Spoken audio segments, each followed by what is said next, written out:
on behalf of His Divine Grace, A.C. Bhaktivedanta Swami Prabhupada, and our Brahma Madhva Gaudiya Parampara, we are beginning ceremony of initiation. हरे कृष्ण। श्रील प्रभुपाद जी के प्रतिनिधि के रूप में और ब्रह्म मध्व गौड़ीय संप्रदाय के प्रतिनिधि के रूप में आज हम हमारा ये दीक्षा कार्यक्रम आरंभ करने जा रहे हैं। We begin by reciting this particular verse. शुरुआत हम ये विशिष्ट मंत्र का उच्चारण करके करते हैं। Within this verse, the very essence of the purpose of initiation and life itself is disclosed. इसी श्लोक में हमारे जीवन का और आज के दीक्षा पद्धति का सार छुपा हुआ है और प्रकट हुआ है। Whether one is pure or impure, or even having passed through all situations in life, one who remembers the beautiful lotus-eyed Supreme Personality of Godhead becomes purified both within and without. अगर कोई व्यक्ति शुद्ध हो या अशुद्ध हो, जीवन के अनेक अवस्थाओं से गुजरा हो, अगर वो व्यक्ति सुंदर कमलाक्षी भगवान के स्मरण करता है, नाम उच्चारण करता है, तो वो अंदर से और बाहर से सब भाव्याभ्यंतर शुद्ध हो जाता है।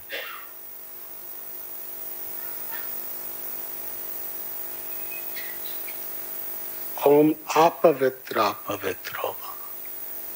Whether one is pure or impure.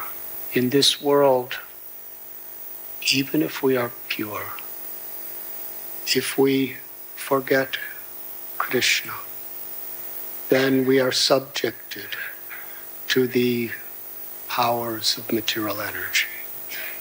अगर हम शुद्ध भी होंगे, लेकिन अगर हम भगवान को भूल जाते हैं, तो भौतिक दुनिया की जो शक्तियां हैं वो हमें प्रभावित करती हैं। Daivihesha gunamayi mama maya duratyaya. Maya is very strong. She is Krishna's energy. माया शक्ति बहुत शक्तिशाली है और वो स्वयं कृष्ण की एक शक्ति है। And even if we become very advanced, still, if by our free will we choose to forget Krishna, then the darkness of Maya will overcome us. अगर हम बहुत ज़्यादा प्रगति भी करते हैं, लेकिन कृष्ण को भूल जाते हैं, तो माया के अंधकार से हम पूर्णतः प्रभावित हो जाते हैं। When we are impure, we become purified by remembering Krishna, because Krishna is pavitra, he is all pure. और जब हम अशुद्ध होते हैं और हम कृष्ण भगवान को याद करते हैं, तो हम शुद्ध हो जाते हैं, क्योंकि कृष्ण स्वयं सर्वशुद्ध हैं। Like the sun, planet, it is generating limitless light. जैसे सूर्य है और सूर्य की ओर से अनंत किरणें उत्पन्न होती है। And when that sunshine shines on even something that's very contaminated, it gradually purifies it, but it never becomes contaminated. सूर्य की किरणें जिस वस्तु पर पड़ती है, अगर वो अपवित्र भी है तो वो शुद्ध हो जाती है, लेकिन सूर्य की किरणें हमेशा पवित्र रहती हैं। What we associate with, we become. जिस वस्तु से हम संग करते हैं, उसी के गुण हम प्राप्त करते हैं। Because Krishna is supremely pure, when we associate with him, we become purified. क्योंकि श्री कृष्ण भगवान परम शुद्ध है, अगर हम उनसे संग करते हैं तो हम भी शुद्ध हो जाते हैं। And we can associate with him in any situation in life by remembering him. और हम जीवन की किसी भी अवस्था में उनका स्मरण करके उनका संग कर सकते हैं। Maya can trap us both in pleasure or pain, honor or dishonor, success or failure, victory or defeat. माया हमें यश में अपयश में, सुख होए दुख में, आनंद में दुख में, हर अवस्था में प्रभावित कर सकती है. Whether things are difficult or easy, the real success of our life is we are remembering Krishna. हमारे जीवन में घटनाएं आसान होंगी या मुश्किल होंगी, लेकिन यश वही है जब हम कृष्ण को याद करते हैं. By taking shelter of Krishna. Krishna का आश्रय लेकर.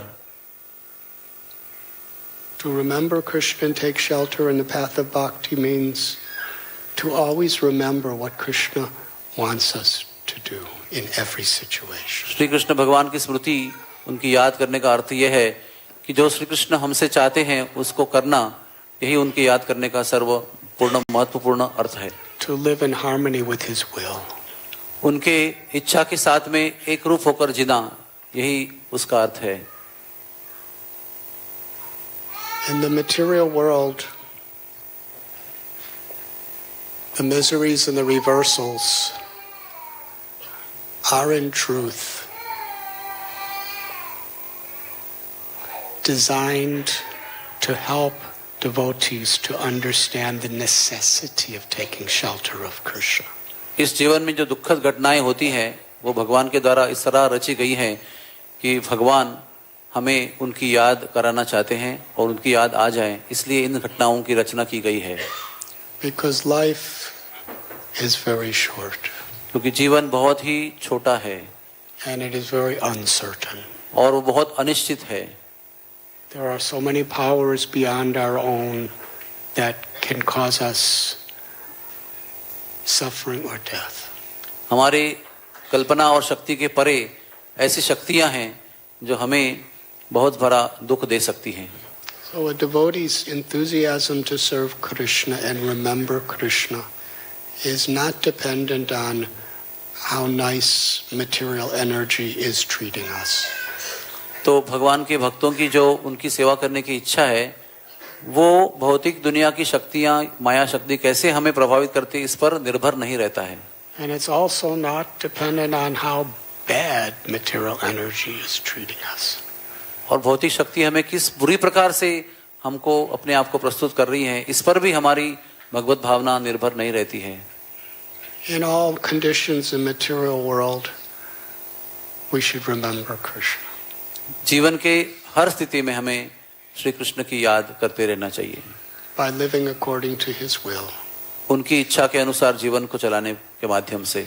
And especially by hearing about Him in the association of devotees. और विशेष करके उनके प्रामाणिक भक्तों के बीच में बैठकर उनके बारे में श्रवण करके. And when we hear sufficiently in the association of devotees, then we understand the great benediction that we have received through the chanting of the holy names. और जब हम पर्याप्त मात्रा में प्रामाणिक भक्तों के मुख से श्रवण करते हैं तो हमें हमारे जीवन का सार समझ में आता है, जो भगवान के नाम का जप करना है. Param vijayate Sri Krishna Sankirtanam. Chaitanya Mahaprabhu taught us it is the prime benediction. Chaitanya Mahaprabhu ने हमें ये परम वरदान के बारे में परिचय दिया है. It is the supreme gift to all humanity. ये सर्व मानव जाति के लिए सर्वोत्तम भेंट है. We cannot live without the sunshine. We cannot live without the air and the oxygen. We cannot live without rain and food grains. हम हवा के बगैर जी नहीं सकते, अन्न धान्य के बगैर जी नहीं सकते, जल के बिना जी नहीं सकते. And these are all given to us by Krishna. और ये सब वस्तुएं हमें श्री कृष्ण भगवान ने दी हैं. They are His gifts. वो उनकी हमारे लिए भेंट हैं. They are His benedictions. वो उनके हमारे लिए वरदान हैं. But Krishna Himself, who gives us everything we have to live, our mothers, our fathers, all of nature's treasures. But Krishna says the prime benediction जो भी भगवान is His holy names. जो भी भगवान हमको देते हैं, हमारे जीवन को चलाने के लिए आवश्यक वस्तुएं, हमारे रिश्तेदार, वो सब हमको एक दिन त्याग करने पड़ते हैं, लेकिन उनका सबसे बड़ा वरदान है उनका पवित्र नाम. This doesn't mean these others are unimportant. इसका अर्थ ये नहीं होता कि बाकी जो वस्तुएं वो हमको दे रहे हैं वो कम महत्व की है. we absolutely depend on all of them. उनमें से हर वस्तु पे हमारा जीवन पूर्णतः निर्भर है, But the holy name can actually awaken our eternal life. लेकिन जो पवित्र नाम भगवान का है वो हमारा शाश्वत जीवन जागृत कर सकता है। Beyond birth and beyond death. जन्म और मृत्यु के परे जाकर ये हमारे जीवन को सार्थक कर सकता है। नित्य सिद्धा कृष्ण प्रेम सज्ज कबोनोय श्रावणादि सुधि चिति कोरिय योदोय. That love for Krishna is within the heart of everyone. और वो कृष्ण प्रेम हर एक जीव के हृदय में स्थित है। Anandam buddhivardhanam. It is this love of Krishna that is the only true happiness of the heart or soul. और ये श्री कृष्ण प्रति के भगवान के प्रति जो प्रेम है यही आत्मा का सर्वश्रेष्ठ संपत्ति है। It is the only thing we have that is everlasting. और ये ऐसी एक में वस्तु है जो शाश्वत है और चिरंतन है।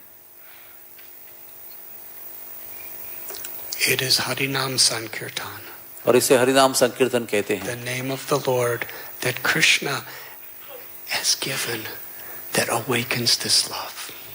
भगवान का पवित्र नाम जिसके कीर्तन करने से हृदय का जो प्रेम है वो जागृत होता है। Nama Chintamani Krishna's Chaitanya Ras Vigraha. The name is Krishna.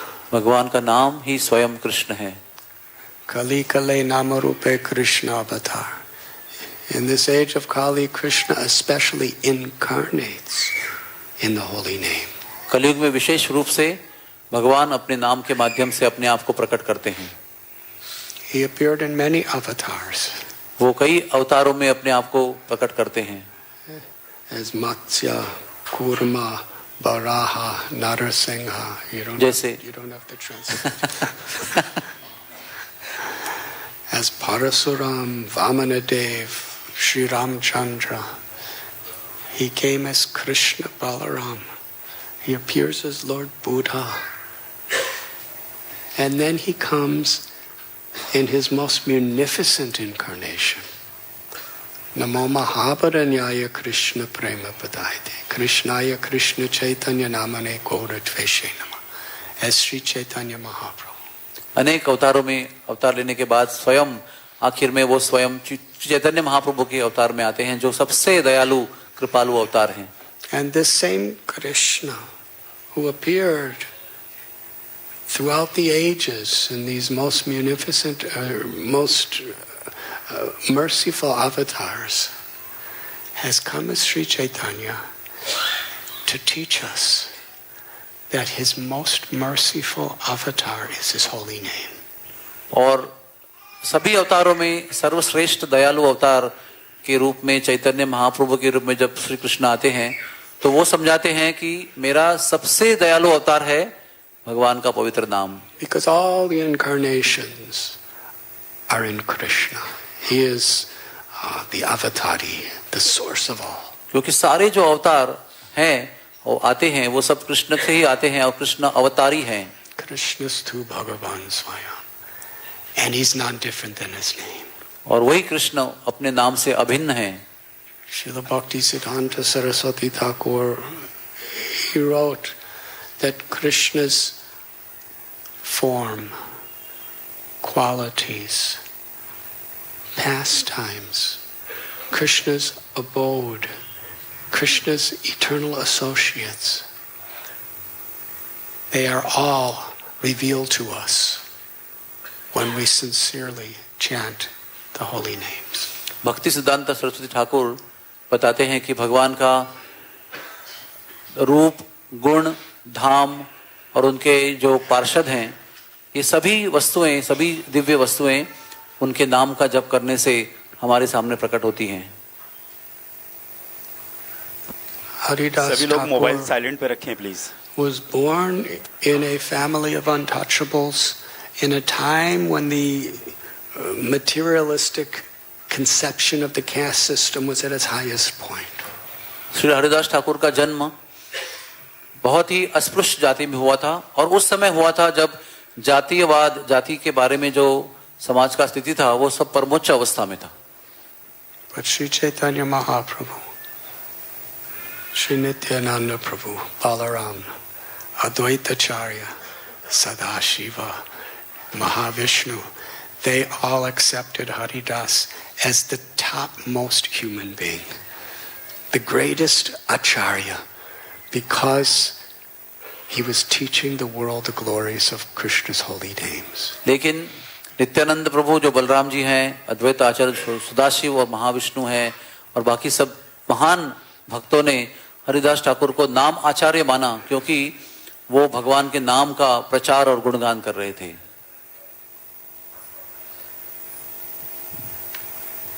Kapila Dev told us, Aho bata swapacho tokariyam, that even if one is born in the lowest family, even if one is born in the most unclean environment, if one sincerely chants the holy name, one can be empowered to become a guru for the whole world.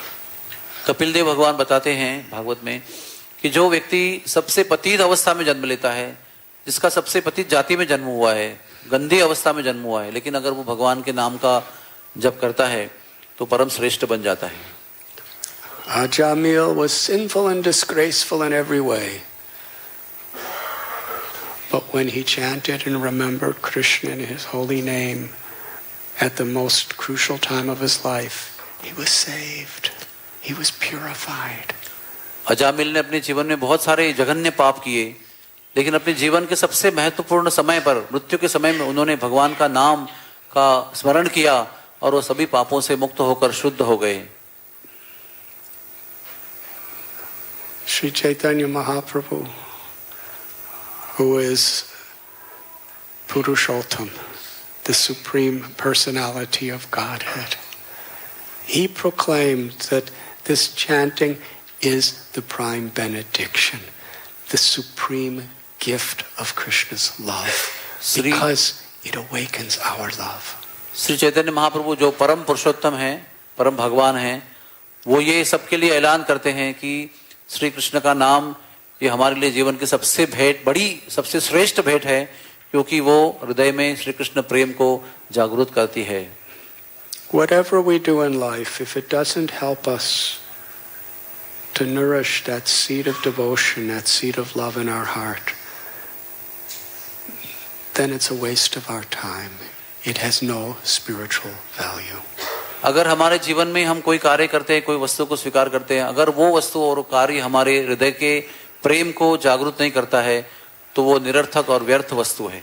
And Maya will try to distract us in so many ways. और माया हमें अनेक विध प्रकार से हमारा ध्यान विचलित करने का प्रयास करेगी. Through pleasure and pain, through success and failure. आनंद और दुख और विजय और पराजय, यश अपयश के माध्यम से. But if we have a strong community of devotees, helping each other to stay focused on what is really important, helping each other to nourish that seed of love that is within our heart. अगर हम एक बहुत ही सशक्त भक्त समाज में रहते हैं और एक दूसरे को भगवान की भावना को जागृत करने में, बनाए रखने में मदद करते हैं, तो हमारे हृदय की ये जो दिव्य भावना है वो हमेशा जागृत रह सकती है. Through hearing, chanting, remembering the 9 processes of devotional service, help us so that at every moment we could be in this mood of service. श्रवण, कीर्तन और स्मरण, इन प्रक्रियाओं के, नवधा प्रक्रियाओं के माध्यम से हम ये समझ सकते हैं कि हमारे जीवन का सर्वोच्च उद्देश्य क्या है. And Chaitanya Mahaprabhu taught us that the sense of identity that we should have in our life in order to truly facilitate our chanting is Gopi Bharatvara Padakamalayora Das Das Anudas. Chaitanya Mahaprabhu, To be servant of the servant of the servant. Shri Chaitanya Mahaprabhu हमें समझाते हैं कि अगर हमें सही भाव में जप करना है तो वो भाव क्या है कि हम गोपियों के दासों के दास है. इसी भाव में हम अपने आप को जागृत कर सकते हैं. The anxieties within our own minds, the conflicts we have with our relatives and family, with our friends, with our society, with our races, with our nations, with our religions, all the conflicts of the world are based on false identification. जितनी भी चिंताएं हमारे मन में हैं, जितने भी द्वंद्व हमारे मन में, परिवार में, समाज में, जाति में, देशों में हैं, वो केवल एक कारण की वजह से है क्योंकि हम अपने आप को सही पहचान नहीं कर सकते. That I am this body and those things in relation to the body are mine. ये असत्य है कि मैं शरीर हूँ और जो भी शरीर से संबंधित है वो मेरा है. यही वो गलत धारणा है. And in this way we put ourself in the center of the universe. इस प्रकार से हम अपने आप को इस विश्व के केंद्र स्थान में रखना चाहते हैं.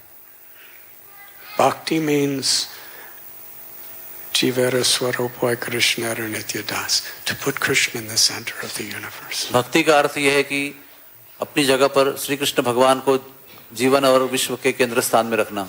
Actually, it means to recognize that Krishna is in the center of the universe. और इसका अर्थ यह है कि ये समझना और पहचानना कि वास्तव में श्री कृष्ण ही इस विश्व के केंद्र स्थान में हैं.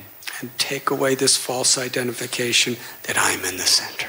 और मैं केंद्र स्थान में हूँ इस गलत धारणा को दूर कर देना. And when we do that, that means Krishna, I'm your servant. तो जब हम करते हैं उसका अर्थ यह है कि हम ये कह रहे हैं कि हम कृष्ण के सेवक हैं. You are the root of the tree of life. If I water you with my love and service, then everything is auspicious. आप हे कृष्ण, आप जीवन के वृक्ष के मूल हो और अगर इस मूल को हम जल देते हैं तो हमारा जीवन भी धन्य हो जाएगा. If we actually put Krishna in the center, then we understand that every living being, especially the Vaishnavas, they are very dear to Krishna.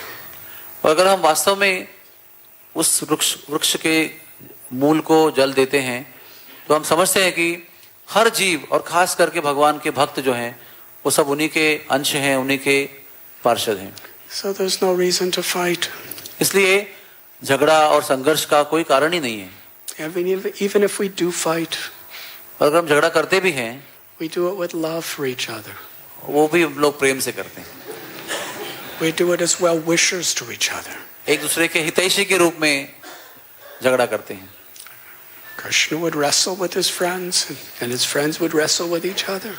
Shri Krishna भगवान अपने मित्रों के साथ, सखाओं के साथ में भी कुश्ती खेला करते थे. But it was with love.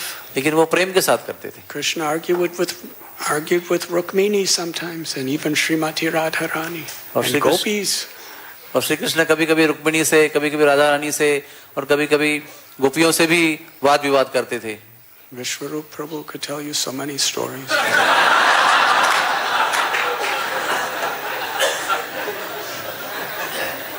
But not now.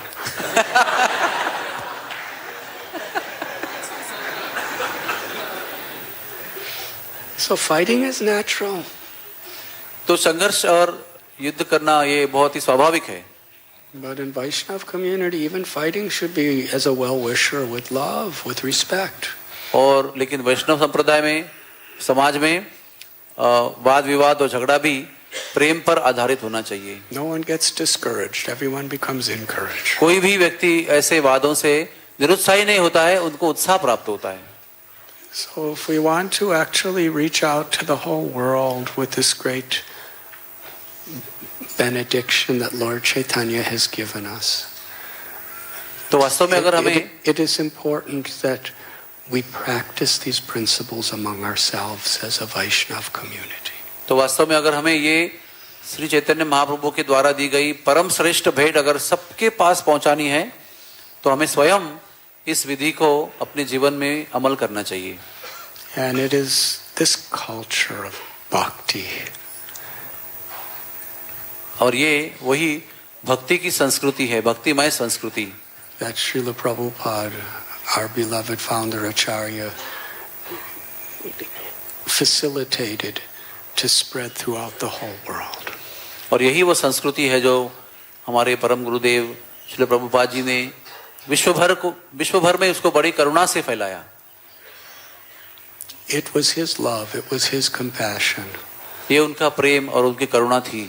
That was the qualification for the world to understand what is pure bhakti. ये योग्यता उन्होंने पूरे विश्व को प्रदान की, जिसके द्वारा उनको जीवन का सत्य जो है उसका परिचय हुआ. And he was especially very attentive to bring this great message, this culture back to India. और विशेष रूप से उन्होंने बड़ी ही सतर्कता के साथ और एकाग्रता के साथ ये संदेश, ये संस्कृति भारत में लाने का प्रयास किया. It has always been here. It's the very essence of our culture. ये हमारे देश में हमेशा के लिए उपस्थित है और हमारे संस्कृति का यही सार है.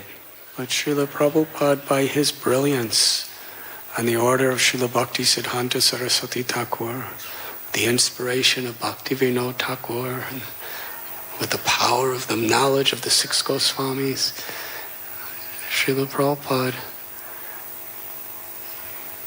in the mood of Lord Nityananda, the Panchatattva, he plundered the storehouse of love of God and distributed the contents freely to everyone. Srila Prabhupada ji ने अपने दिव्य बुद्धि के आधार पर, अपने गुरु महाराज के आज्ञा के आधार पर, छह गोस्वामी, भक्तिविनोद ठाकुर, उनकी प्रेरणा से उन्होंने ये जो भगवत नाम का और भगवत प्रेम का दिव्य भंडार है वो हृदयपूर्वक लूटा और हम सबकी ओर उसको प्रसारित कर दिया. He made it accessible to almost everyone and yet never compromised the essence. और ऐसा दिव्य भंडार का धन उन्होंने हर एक व्यक्ति के लिए उपलब्ध कराया और ये करते हुए फिर भी उन्होंने कभी भी किसी भी नियम को कम नहीं किया या उसकी महत्व कम नहीं किया. Initiation is a commitment of gratitude to Srila Prabhupada and our parampara and our gurus to follow this path and be exemplary, to assist them in accessing love of God and sharing love of God with the world. दीक्षा जो है एक गंभीर समर्पण है अपने गुरु के प्रति और अपने आचार्यों के प्रति, जिसके माध्यम से हम अपने जीवन में भक्ति का नियम अपनाकर ये जो दिव्य संपत्ति है, धन है, वो हमारे लिए प्राप्त करें और दूसरों के लिए भी उपलब्ध कराएं. We vow to chant the holy names at least 16 rounds, to follow these 4 regulative principles, and beyond that, to really live with the culture and consciousness of the devotee. हम ये वचन लेते हैं गंभीरता से कि हम रोज हरे कृष्ण महामंत्र के 16 माला का जप करेंगे, 4 नियम का पालन करेंगे और ऐसी जीवन पद्धति को अपनाएंगे, ऐसी संस्कृति को अपनाएंगे जिससे हमारे हृदय में भगवान का प्रेम उत्पन्न हो. As an offering to Srila Prabhupada on his behalf, we are here together. Srila Prabhupada ji के लिए एक भेंट और समर्पण के रूप में इस दीक्षा समारोह में हम लोग एकत्र आए हैं. And I am very grateful to each and every one of you for giving your lives so sincerely for this most noble cause. और मैं आप सबका बहुत कृतज्ञ हूँ कि इस जीवन के सर्वश्रेष्ठ और आदर्श उद्देश्य के लिए आप सब लोग एकत्र हुए हैं. इसमें आप सबका ऋणी हूँ. To make an eternal connection with the flow of Krishna's grace. आप सब लोग यहाँ पर श्री कृष्ण भगवान के कृपा के अनंत लहरों के साथ में अपने आप को जोड़ना चाहते हैं, इसलिए मैं आपका बहुत धन्यवाद देता हूँ. And I am very honored to serve you. और मैं अपने आप को मैं भाग्यशाली समझता हूँ, मेरा ये सम्मान समझता हूँ कि आपने मुझे सेवा करने का मौका दिया है. Thank you very much. बहुत बहुत धन्यवाद.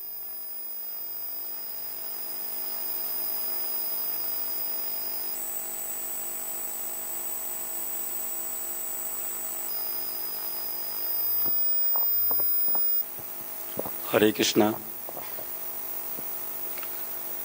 नमो ओम विष्णुपदाय कृष्ण पृष्ठाय भूतले श्रीमते राधानाथ स्वामी इति नामिने गुरुवे गौरचंद्राय राधिकाय तदालये कृष्णाय कृष्ण भक्ताय तद्भक्ताय नमो नमः। आज हम लोग परम सौभाग्य की बात है कि परम पूज्य राधानाथ महाराज जी जो हम लोगों के गुरु महाराज हैं, इनकी पुण्य तिथि के उपलक्ष्य में आपस में हम लोग एक दूसरे की गुरु महाराज की प्रशंसा करने के लिए यहाँ इकट्ठे हुए हैं। तो हम सबसे पहले व्यास पूजा के अर्थ को नियमतः समझने का प्रयत्न करेंगे कि एक्चुअली व्यास पूजा है क्या और क्यों मनाई जाती है। कुछ नए भक्त भी यहाँ पर हैं, तो बहुत बेसिक से मैं बताना चाहूँगा कि जो वैष्णव परंपरा है, इसमें परम भगवान चैतन्य महाप्रभु के आविर्भाव के बाद भगवान श्री चैतन्य महाप्रभु जब इस धराधाम पे आए तो उन्होंने ब्रह्म माधव गौड़ी संप्रदाय की स्थापना करके ये वैष्णव संप्रदाय परंपरा से स्थापित किया, जिसके वर्तमान आचार्य प्रभुपाद जी और प्रभुपाद जी के बाद में हमारे परम पूज्य गुरु महाराज परम पूज्य राधानाथ स्वामी महाराज हैं। ये आज के पुण्यतिथि में ये हम सब भक्तों का परम सौभाग्य है कि इस परंपरा सिस्टम से गुरु महाराज से हमारा एक संबंध हुआ है, एक कनेक्शन हुआ है। और गुरु महाराज के माध्यम से इस भारतवर्ष में आप देखते हैं कि और एक बहुत बेसिक फिलॉसफी है, सिद्धांत है, नियम है कि जब तक आप अपने जीवन में किसी गुरु की आश्रय नहीं ग्रहण करते हैं, तब तक आपको भगवान का कोई भी परिचय नहीं मिलेगा। तो भगवान श्री चैतन्य महाप्रभु इस धराधाम पे आकर के एक भक्त के रूप में उन्होंने हम लोगों को ये शिक्षा दी कि हमें किस प्रकार से गुरु के आश्रय को लेना चाहिए और गुरु के आश्रय में रह करके भगवान की भक्ति करनी चाहिए।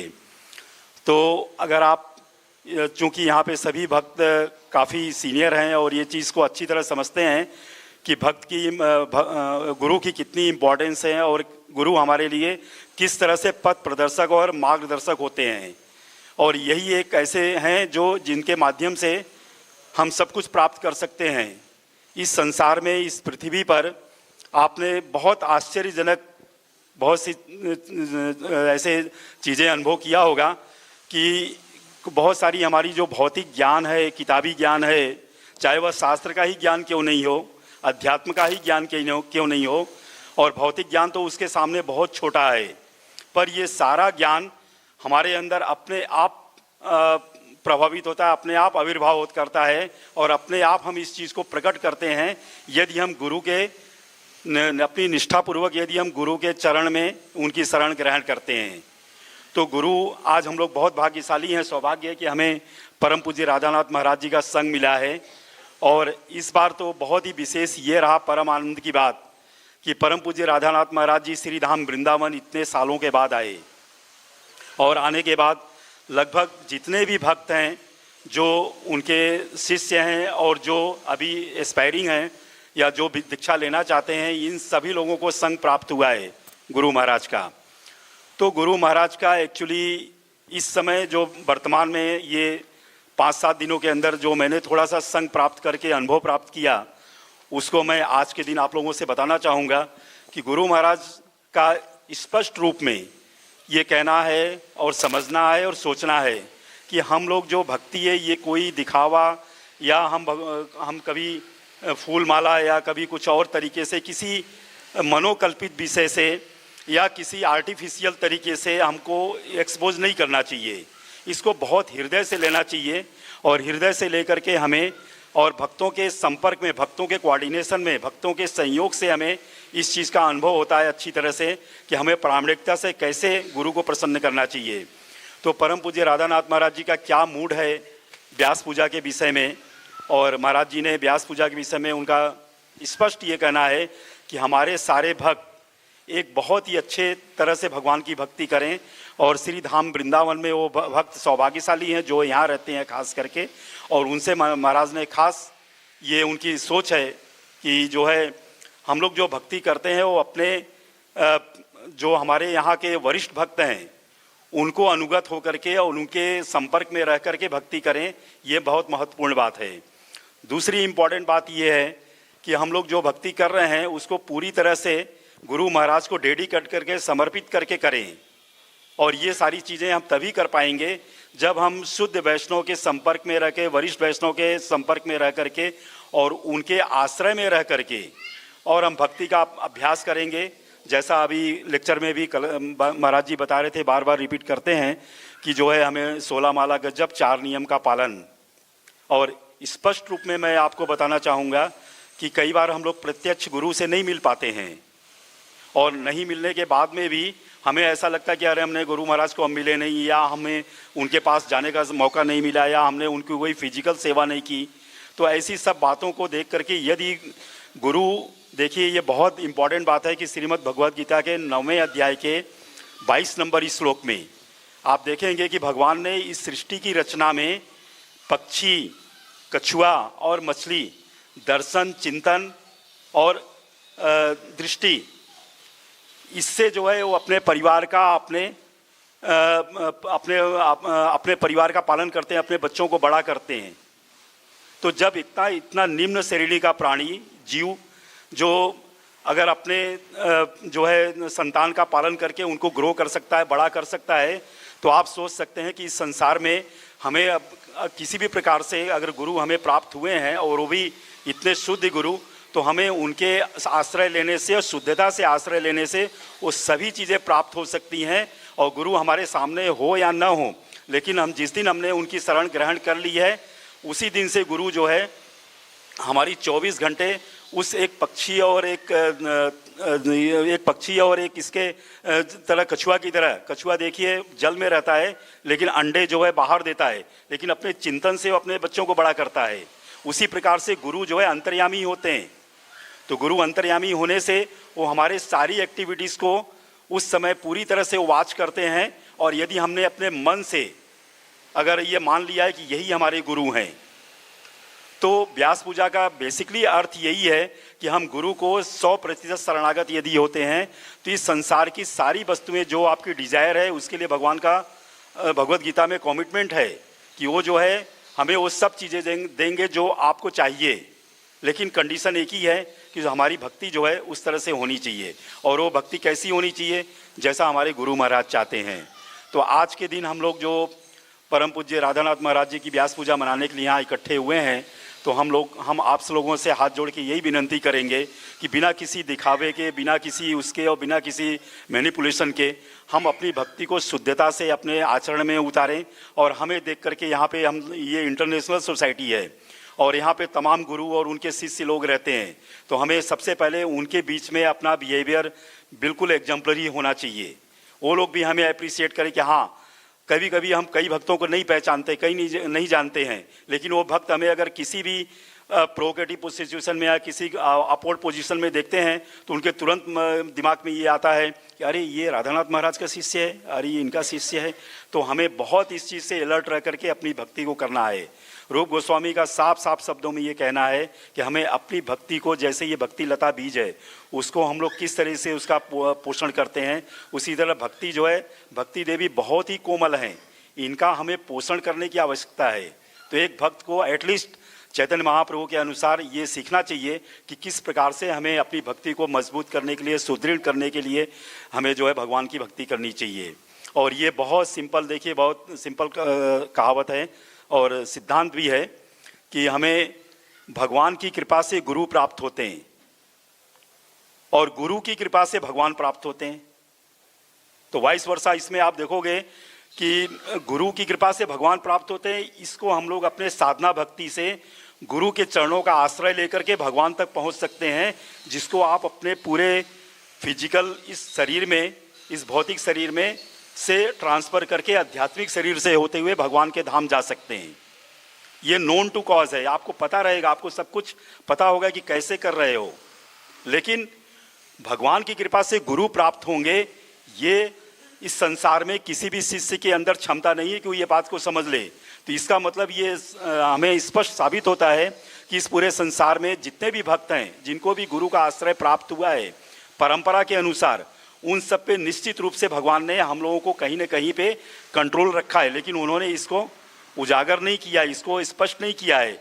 इसीलिए उन्होंने भक्त की आवश्यकता को हमारे बीच में रखी है कि हम भक्त की शरण ग्रहण करके और यानी गुरु की शरण ग्रहण करके भगवान के बारे में जानें। तो आज व्यास पूजा के दिन हम अपना इसी तरीके से अपने भक्तों के बीच में महाराज जी का गुणगान करके उनकी प्रशंसा करके और एक दूसरे से हम भक्तों के आश्रय से सीखना चाहेंगे कि कौन से भक्त ने गुरु महाराज के विषय में क्या रियलाइज़ किया। और गुरु महाराज देखिए, आप पूरे साल 365 दिन हम लोगों को बहुत कुछ देते हैं और जिस तरह से वो हमें सब कुछ देते हैं, तो एक दिन हम भक्तों का भी उत्तरदायित्व होता है कि हम आज के दिन व्यास पूजा के दिन हम गुरु महाराज को हम क्या दे रहे हैं और गुरु महाराज हमसे क्या चाहते हैं। इस चीज़ को गंभीरता से जो बिना किसी स्पेकुलेशन के होनी चाहिए, इसको हम हृदय से स्वीकार करके और हम अपने हृदय में आज के दिन ये प्रण लें, संकल्प लें कि हम अपनी भक्ति को किस तरह से सुदृढ़ करें और मजबूत करें, जिससे हमें गुरु महाराज हमारे प्रसन्न हो। और गुरु महाराज अगर प्रसन्न हो गए तो आपको तीनों लोक में किसी चीज़ की कोई कमी नहीं होगी। और इसके साथ में मैं गौरांग सुंदर प्रभु से रिक्वेस्ट करूँगा कि आकर के व्यास पूजा के अर्थ को इंग्लिश में बताने का प्रयत्न करें। हरे Krishna.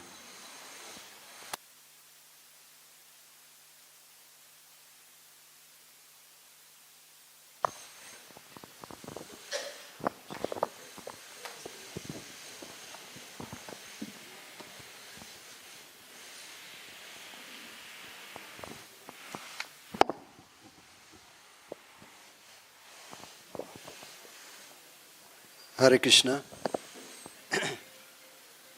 So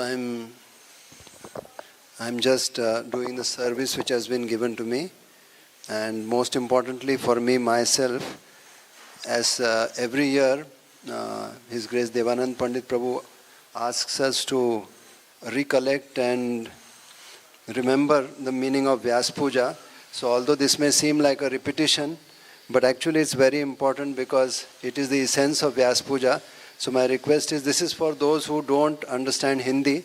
So I am repeating in English, and that we can meditate on this throughout this ceremony, this day of Vyasa Puja and throughout the year. So what is the true meaning of Vyasa Puja? Today is the most important auspicious day for true followers of Bhakti Parampara.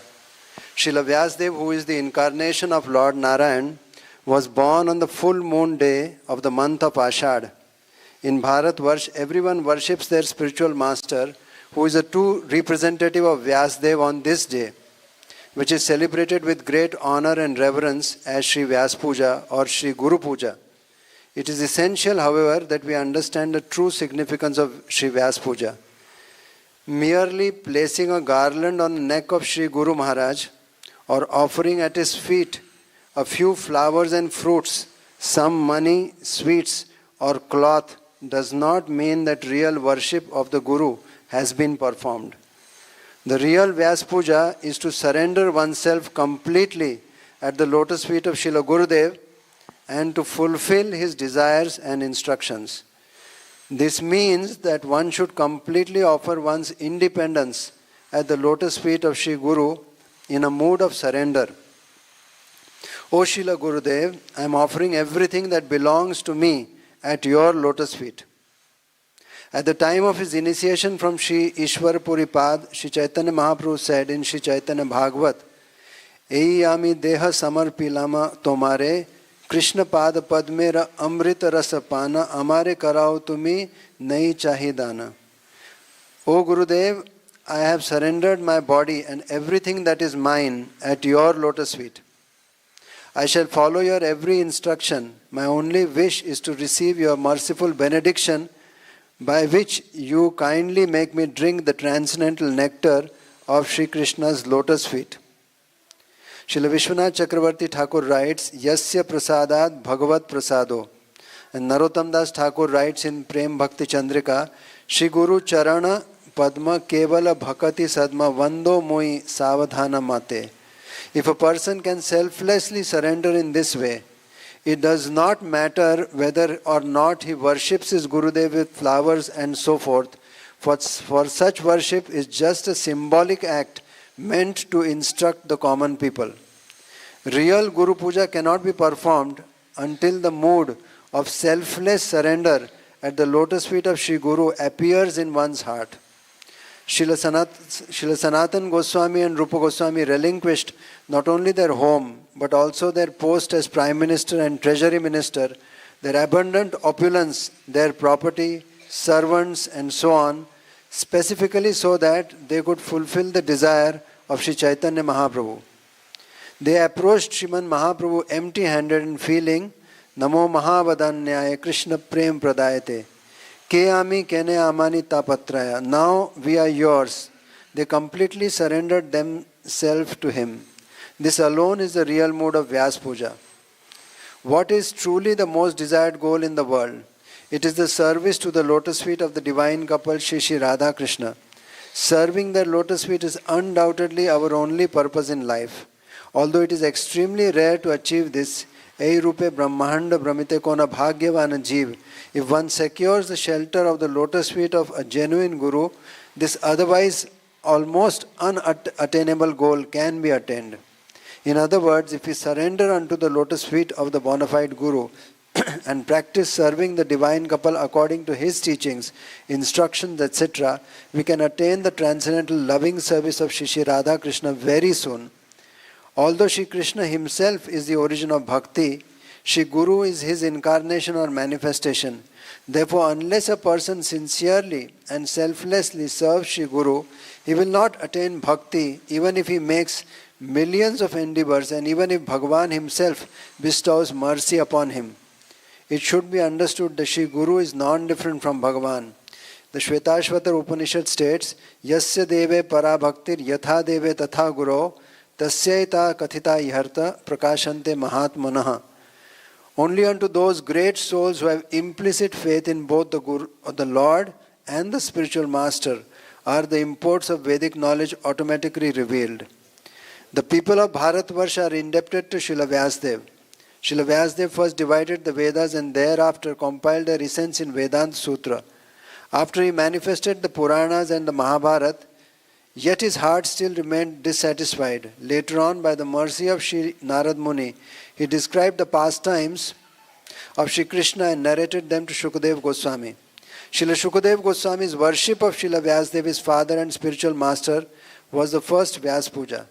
Sri Shukadeva Goswami was later worshipped by Srila Suta Goswami. This was the second Vyasa Puja. In this way, the tradition of Vyasa Puja began since that time.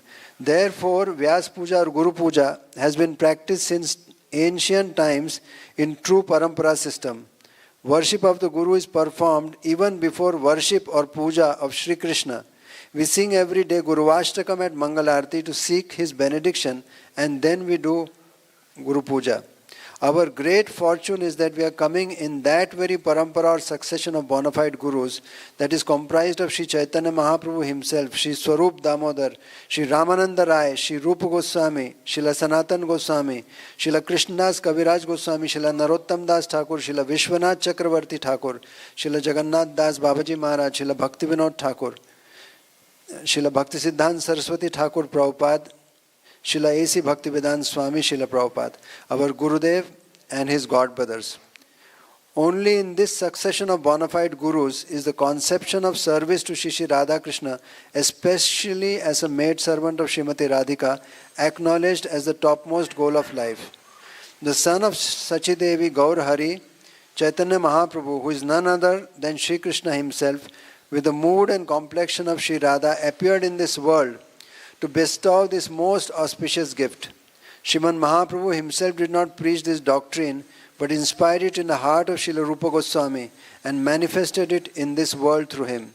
Sri Chaitanya Mahaprabhu's gift and service to the divine couple Shri Shri Radha Krishna in pursuance of the moods of Sri Rupa Manjari is solely what he came to give.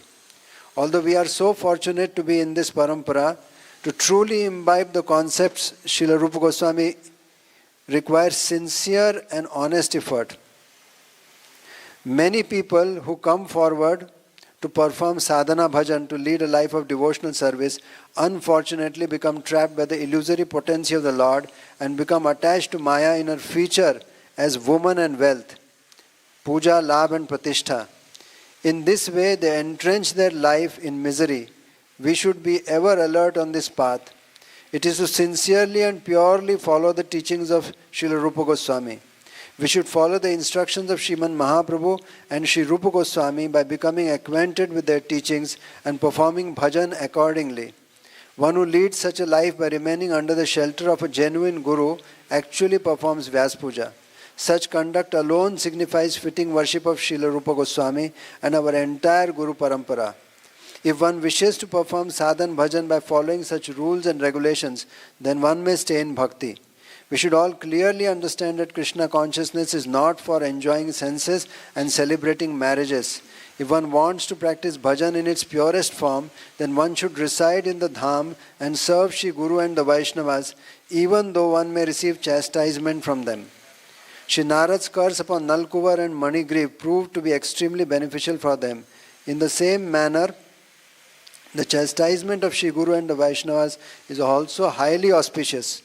If a person tolerates their chastisement and continues to practice bhakti, then he alone can truly understand their true benediction of mercy. For us, Srila Sanatana Goswami is like an incarnation of Srila Vyasadeva, because he has written commentary on Srimad Bhagavatam and has manifested the great gem-like scripture Sri Brihad Bhagavatamrita, which alone is the main foundation of all the scriptures written by Srila Rupa Goswami, Srila Raghunath Das Goswami and so on. In other words, all the other books of our Goswamis manifested from this one book alone. That is why Srila Sanatana Goswami is even the Guru of Srila Rupa Goswami. On the other hand, Srila Sanatana Goswami has accepted Srila Rupa Goswami as his Guru. Such are the considerations of Guru Tattva. If someone feels proud, thinking, I have become Guru, then he is not a Guru at all. A Guru never makes or accepts cheap disciples. Rather, he transforms others into true devotees. One who is a real Guru does not even try to become a Guru. In Chaitanya Charitamrita it is written, Bharata Bhumita Haila Manushya Janam Jar Janma Sartak Kari Kara Para Upakar. One who has taken his birth as a human being in the holy land of India, Bharatvarsh, should make his life successful and work for the benefit of all other people. In words, he should himself perform the sadhana of Shuddha Bhakti by accepting the shelter of the lotus feet of Shri Guru and inspire others to do the same. This alone is the highest form of benevolence. All of the sadhakas or practitioners of bhakti coming in the line of Sri Chaitanya Mahaprabhu should first become acquainted with the teachings of Srila Rupa Goswami and the principles of Guru Parampara, and then they should preach to others. A true disciple can understand desire of his Guru, Lord Chaitanya. It is necessary for both to practice and preach, and for this the effort of all brahmacharis and sannyasis will need to be at least 1,000 times greater than the effort a householder makes to maintain his home. Throughout the day, not even a single moment can be spent making any other endeavor. One will have to engage his mind full time in the service of Shri Krishna. It is necessary that one understand Srila Rupa Goswami's special contribution to our sampradaya and why Sri Chaitanya Mahaprabhu appeared in this world. In a sense, it was to specify our life's highest and most prominent goal, to become a particle of dust at the lotus feet of Srila Rupa Goswami, to become a maid servant of Shri Radhika under the guidance of Srila Rupa Manjari. This is the sole cherished aspiration for all our previous Guru Varga. All those who have left homes to perform devotional service or those who are performing it at home should perform Vyasa Puja after becoming acquainted with these teachings and principles. In this way, one should try to please Srila Rupa Goswami and Srila Gurudev, and under their guidance try to please Shri Krishna or Shri Chaitanya Mahaprabhu, who is the original Vyasa. This day, every devotee should pledge his promise to Gurudev to abide by his order life after life. Yasya prasadat bhagavat prasado. This alone is the true meaning of Vyasa Puja. Hare Krishna. Thank you. परम पूज्य राधानाथ महाराज की जय, Srila Prabhupada की जय. Thank you very much, Dr. Gaurang Sundar Prabhu. Now I am requesting our President, Panchgoda Prabhu, please glorify Maharaj.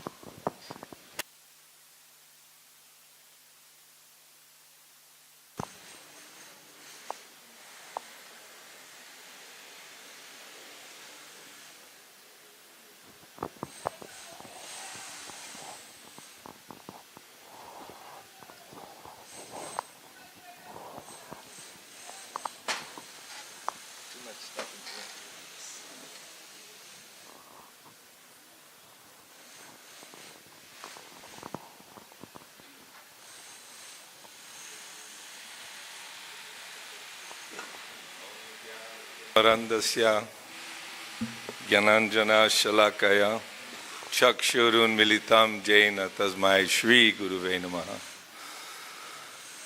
His Holiness Radhanath Maharaj ki jai. Divine Grace Srila Prabhupada ki jai. So Vyasa Puja is very special for all of us, and that's glorifying Srila Vyasa Dev, the incarnation of the Lord, and those who have taken up the process of bhakti and the preaching, the spreading of Krishna consciousness all over the world. Srila Prabhupada, he felt great anxiety for the suffering of all the living entities, even though he was penniless, working to translate the Srimad Bhagavatam, this Amala Purana, which is the essence of the Vedic literature, which is the commentary by Srila Vyasadeva himself, giving the essence of all Vedic literature as to how one can awaken his love for Krishna. And Radhanath Maharaj, we read in his book that he was mystified by Vrindavan, India, and upon meeting Srila Prabhupada and the devotees, very happily taking on he was austere, performing austerities, but taking great pleasure in pursuing his spiritual life. I first met Maharaj, he came to Miami, our new name is Sharanya. It was 1978, maybe he came. But I would often go to New Vrindavan for meetings and things. And I saw that Radhanath Maharaj always had a spirit of intensity for Krishna consciousness. And now we see tens of thousands, hundreds of thousands are attracted to Maharaj because he's delivering the message of Godhead. He's guiding and inspiring for all of us to take up the process more seriously.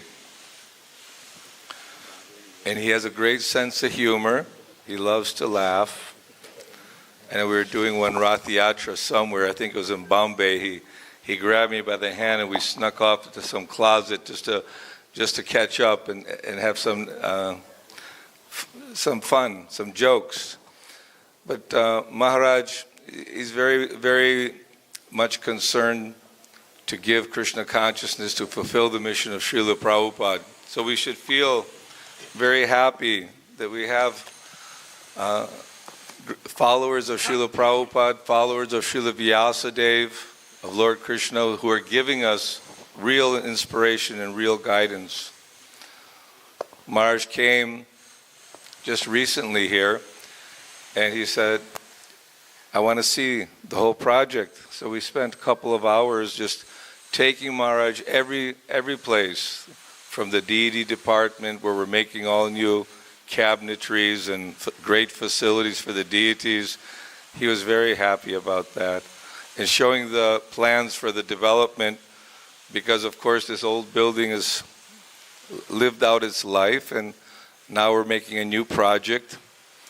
And seeing the Yagyasthala, the Krishna Balaram Hall, Maharaj was genuinely very happy and giving us blessings.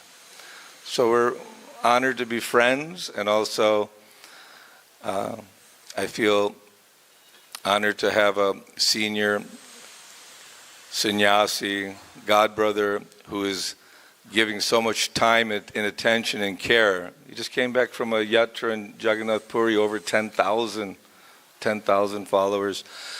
So it's taxing. Imagine being a father and you have 1 or 2 children, or 3 or 4 children, or 10, 100, 1,000, 10,000 children, tens of thousands of children. And everyone wants to have a personal relationship. And you can have a personal relationship by following the orders of Radhanath Maharaj, who's actually bringing us at the lotus feet of Srila Prabhupada, who is also at the lotus feet of the whole Guru Parampara. So it's connecting ourselves, by obedience, connecting ourselves with humility. And we hear quotes from Radhanath Maharaj regularly, one about sincerity, about surrender, give up the false ego and surrender to the Guru. So Vyasa Puja is a time for renewed surrender to the spiritual master who is opening our darkened eyes with the torchlight of knowledge. Just by pleasing him, then you are pleasing Krishna and you're making advancement. Doesn't mean that, oh, he has to see me and talk to me or he has to recognize me. Paramatma in the heart of every one of us is also conveying to the spiritual master, and by serving the spiritual master, Paramatma is satisfied, and he'll give us intelligence, he'll give us ability to serve more and more and become more Krishna conscious. So it's a wonderful day today. Today's a great day for, being enlivened and renew your determination to become more serious about hearing about Krishna, chanting about Krishna, and serving the Vaishnavas. His Holiness Radhanath Maharaj ki. Hare Krishna. Thank you. Thank you very much, His Grace Panchgauda Prabhu. Thank you for gracing the occasion. So please take this love of token for you. Now I am requesting Srutkirti Prabhu, please come and glorify about Maharaj so we can learn something, how to glorify the Guru.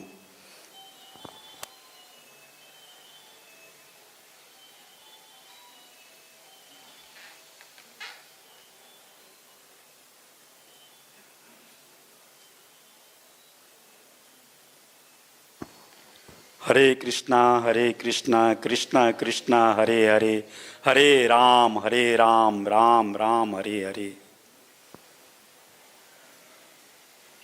परम पूज्य राधानाथ महाराज की जय, शिला प्रभुपाद की जय.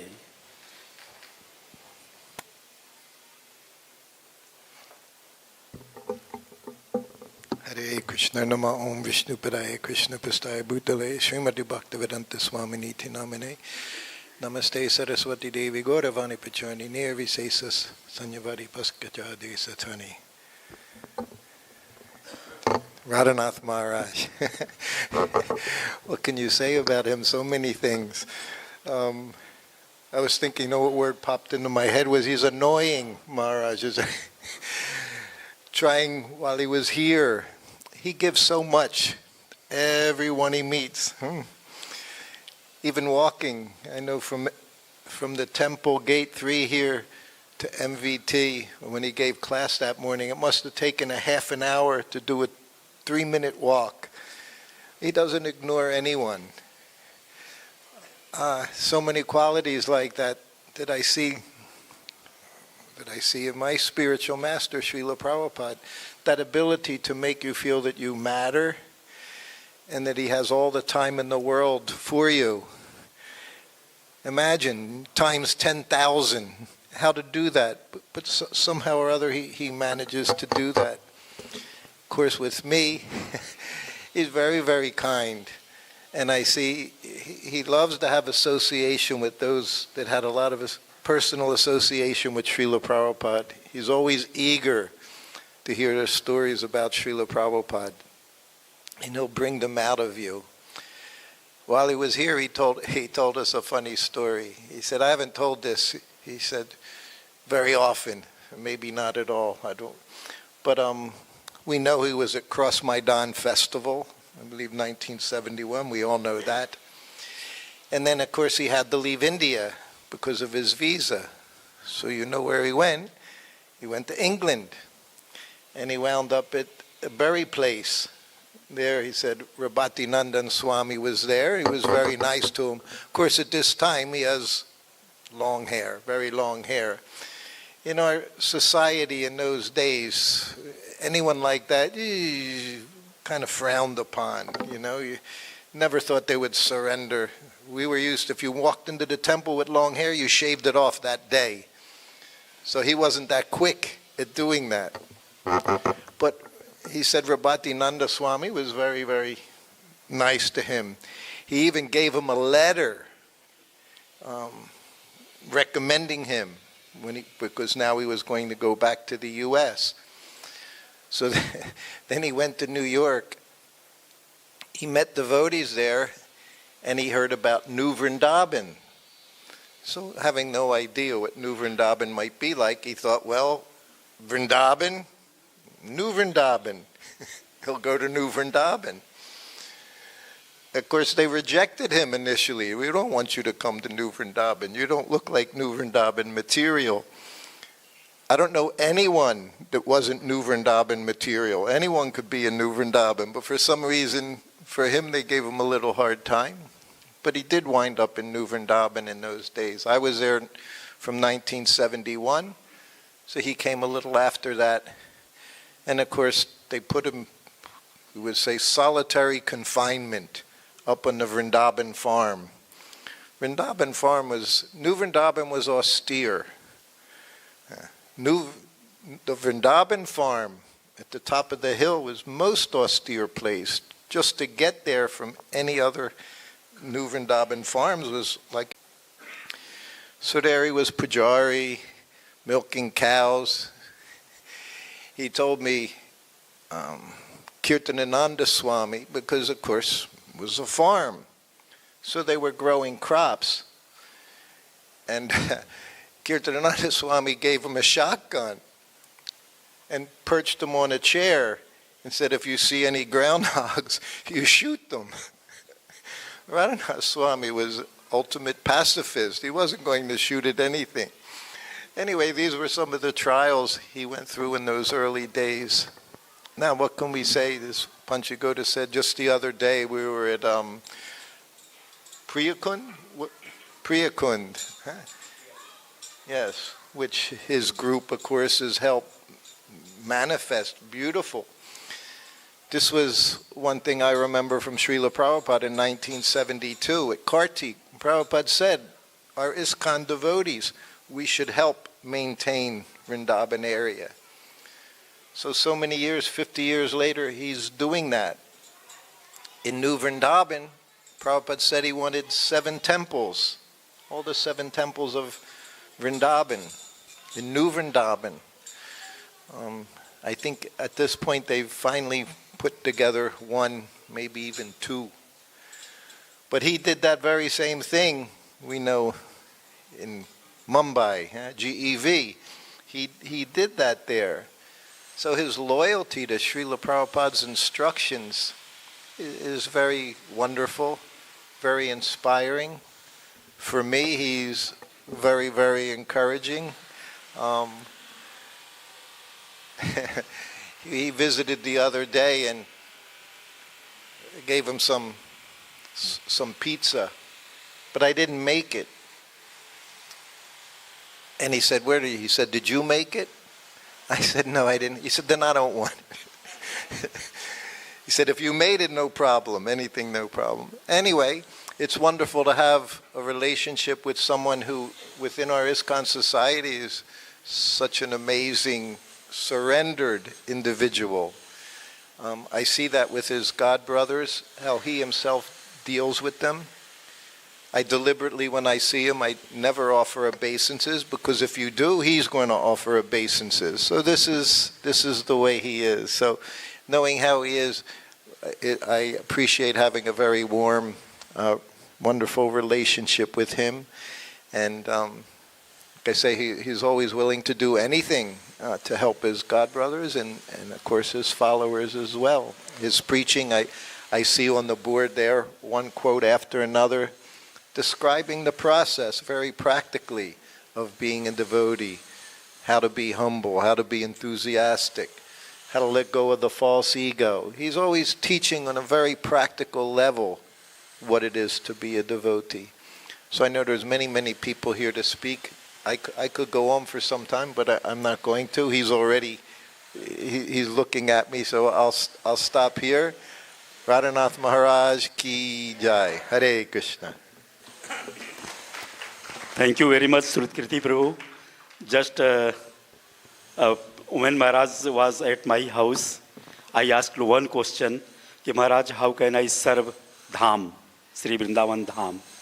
Maharaj replied us, कि just to serve स्वीकृति प्रभु means we should follow the authority strictly. It means we should follow the authority strictly. This is the message of our Guru Maharaj. Thank you very much, Sruti Kriti Prabhu. And one other thing, as Panchagoda was mentioning, he's not on any committee here in Vrindavan, but of so many people that came here to see what's going on, he was the most interested, and even offering suggestions, his ideas. So it feels very good when you have that kind of input from someone, such influential person. Hare Krishna. Hare Krishna, Sruti Kriti Prabhu. Param Pujya Radhanath Maharaj ki jai. Now I am requesting Akrur Prabhu, please speak. Akrur Prabhu is a very, very senior disciple of our Guru Maharaj, and he served the Vaishnavas very hard. He is in the Bombay, especially Maharashtra. And throughout the Maharashtra, he has counseled the devotees, and so many devotees inspired with the Akrur Prabhu, and who has taken the initiation from our Guru Maharaj. So please.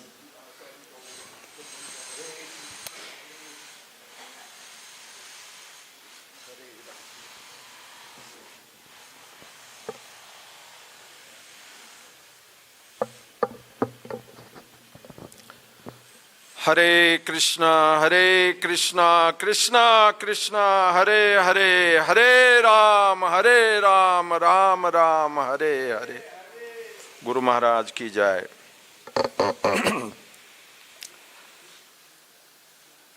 Mukam karoti vachalam pangum langhayate girim yat kripa tamaham vande Sri Guru deenatarinam.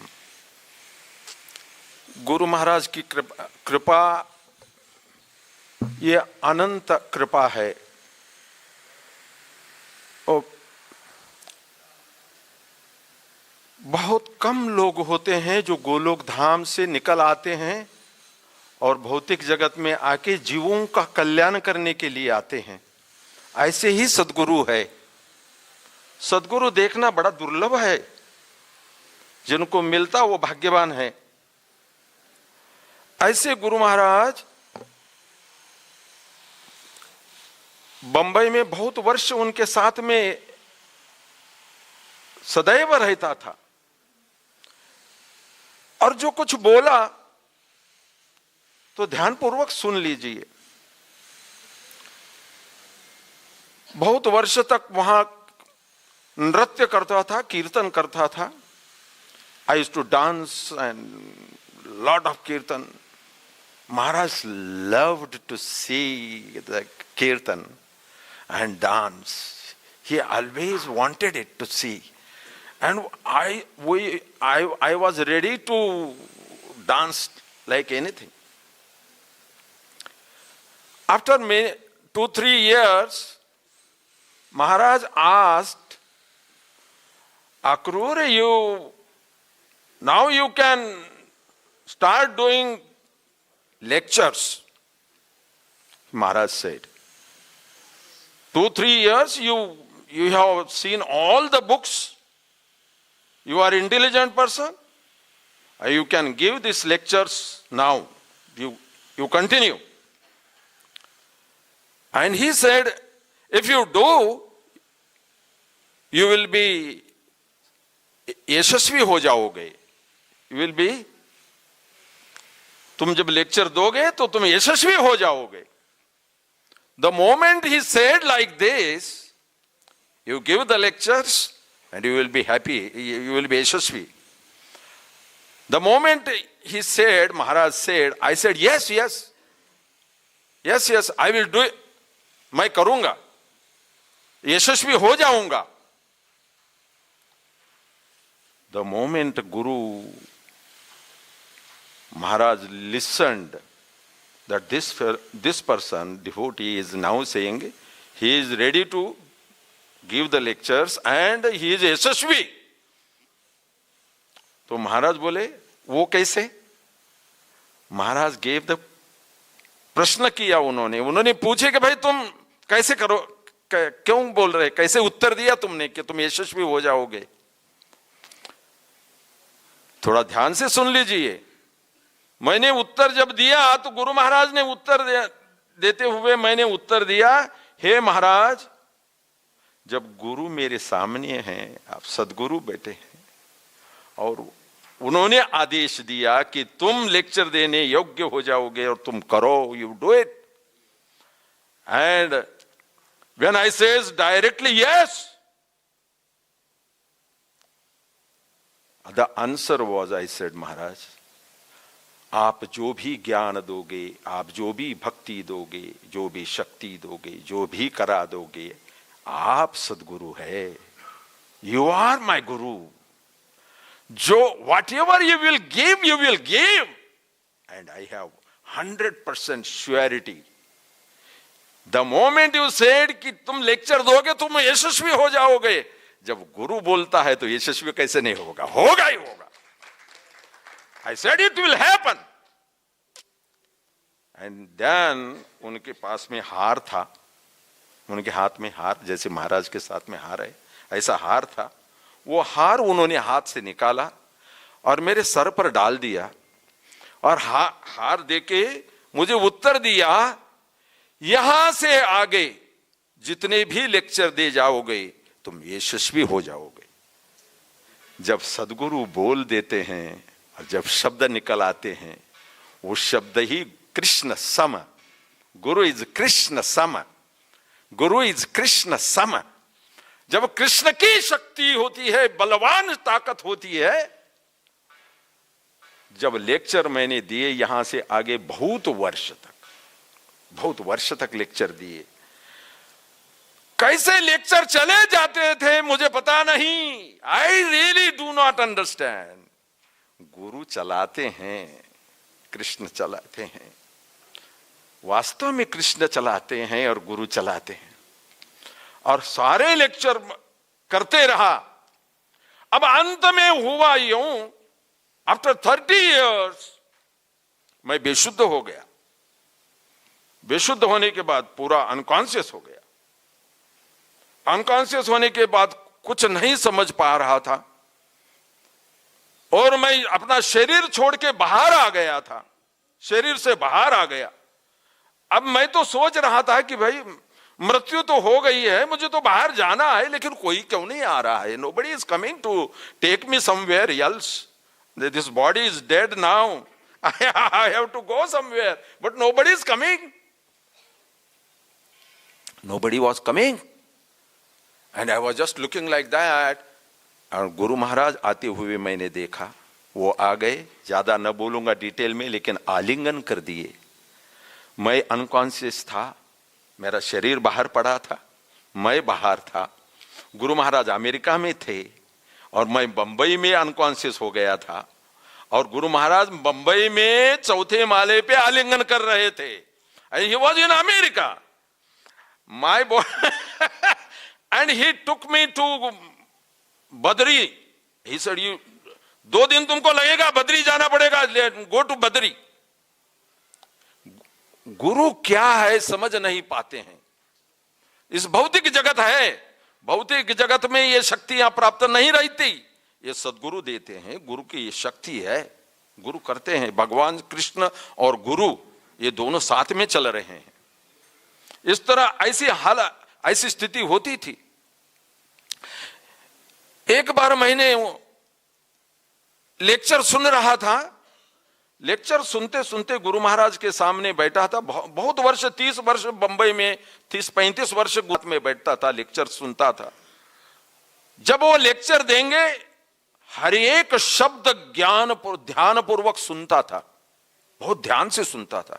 मैं खुद doctor था, लेकिन मुझे समझ जाता था कि गुरु महाराज कौन है, मैं जानता हूं ये सदगुरु हैं, बहुत शक्तिशाली है, बोलेंगे तो सत्य दे देंगे पूरा।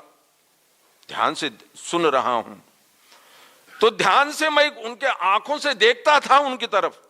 लेकिन एक दिन ऐसा हुआ, जब लेक्चर दे रहे थे तो आंखें बंद हो गई मेरी। ये कभी नहीं होता था वास्तव में, लेकिन मैं आंखें बंद हो गई मेरी। बंद होने के बाद में वो लेक्चर तो सुन रहा था, दोनों कानों से उनको सुन रहा था। वो लेक्चर कान में दिख रहे थे तो वो गोलोक की कथा बता रहे थे, गोलोक धाम ही बता रहे थे, पूरी तरह से गोलोक धाम बता रहे थे। और पूरा लेक्चर गोलोक धाम चल रहा था तो एक आकाश सा दिखाई पड़ने लगा, जो आकाश इतना सुंदर दिखने लगा कि मेरे सर पर आ गया और सर पर आके हिलाने लगा, देखे जैसे मैं अंदर जाने की कोशिश कर रहा था। वो गोलोक धाम ही बता रहे थे। He was talking about Golok Dham only. He was giving on Golok Dham only, and I was surprising to see Golok Dham. जब गुरु बता रहे हैं तो परम सत्यम धीमहि, ये परम सत्य है, ये गोलोक धाम बता रहे हैं. Let me understand how Golok is. How is Golok? Let me see. When I looking at that Golok Dham, बड़ा प्रकाश दिखने लगा. उसके ऊपर प्रकाश करते करते अंदर नहीं जा पा रहा था, वो प्रकाश के अंदर नहीं जा पा रहा था. पूरा लेक्चर सुना, वो देखा, और लेक्चर जब खत्म हो गया तो मैं दौड़ते हुए उनके चरणों में गया और चरणों के जाके बोला, महाराज आपने जो लेक्चर सुना, मैं देख रहा था गोलोक धाम, लेकिन अंदर क्यों नहीं जा पाया, मैं गोलोक धाम में प्रवेश क्यों नहीं कर पाया, मैंने क्यों नहीं किया, ऐसा क्यों हो गया महाराज, मेरे ऊपर बताओ क्यों ऐसा नहीं हुआ. महाराज बोले, it takes some time, wait. He gave correct answer. यानी शिष्य क्या होता है और गुरु क्या होता है, दोनों के शब्द जो उन्होंने लेक्चर दे रहे थे, मैंने आंखें बंद करा दी थी, उन्होंने ही शक्ति दी थी, उसमें से प्रकाश दिख रहा था पूरा. मैंने बोले किसी को भी नहीं, गुरु को जाके सीधे बोल दिए कि भाई मैं अंदर क्यों नहीं जा पाया. He gave correct answer immediate. No now, not now. तो यही चीज है. आप भौतिक जगत में हम लोग आए हैं, गोलोक धाम दिव्य धाम होता है जो वृंदावन है. ब्रज में रहकर ब्रज धाम रहे, यही वृंदावन है. ये वृंदावन दिव्य धाम है. वो दिव्य धाम सद्गुरु कृपा से मिल जाता है. जीवों को प्रयास करना पड़ेगा, खुद दिखाने की कोशिश मत करना, शरणागत होना सीखना. शरणागत होके surrender at the lotus feet of guru and Krishna and Radha, then everything will be available. बोलो राधानाथ स्वामी महाराज की जय, श्रील प्रभुपाद की जय, वृंदावन धाम की जय, गौर प्रेमानंदे, हरि हरि बोल.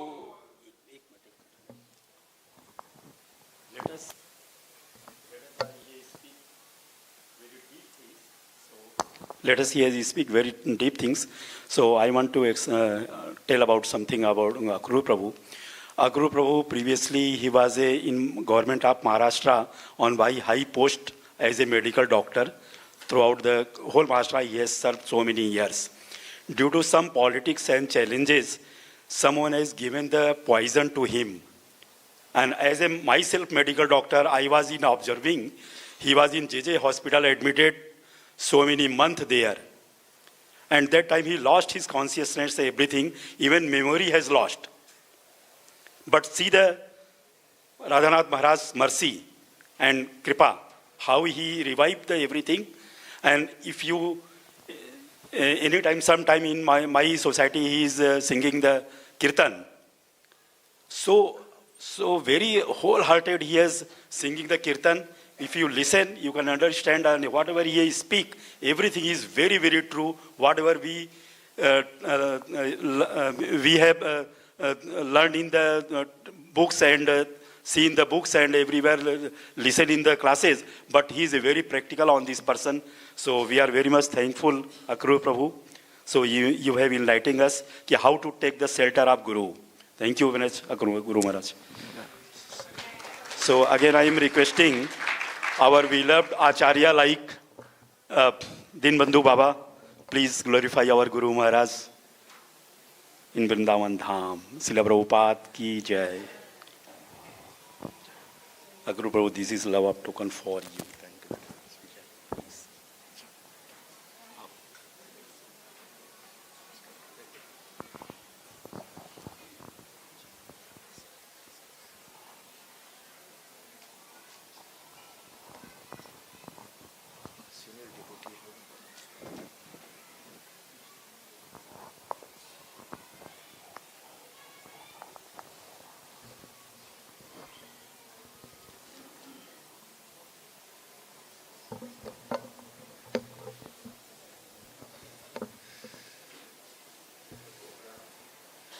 Om Jnana-timirandasya Gananjana Shalakaya Chaksurun Militam Jena Tasmai Sri Gurave Namaha Sri Chaitanya Manobhistam Sthapitam Jena Bhutale Sayam Rupa Kadamayam Dadati Swaparandhikam Radhanath Swami Hridam Yache Puna Puna Srimad Rupa Padambujo Dulisyam Janma Janmani Jai Sri Krishna Chaitanya Prabhu Nityananda Sri Advaita Gadadhar Shivasari Gaur Bhaktavrinda Hare Krishna Krishna Krishna Hare Hare Hare Rama Rama Rama Hare Hare Panchakalpatrubhyascha Kripasindhubhevascha Patitanam Pavanebhyo Vaishnavebhyo Namo Namaha.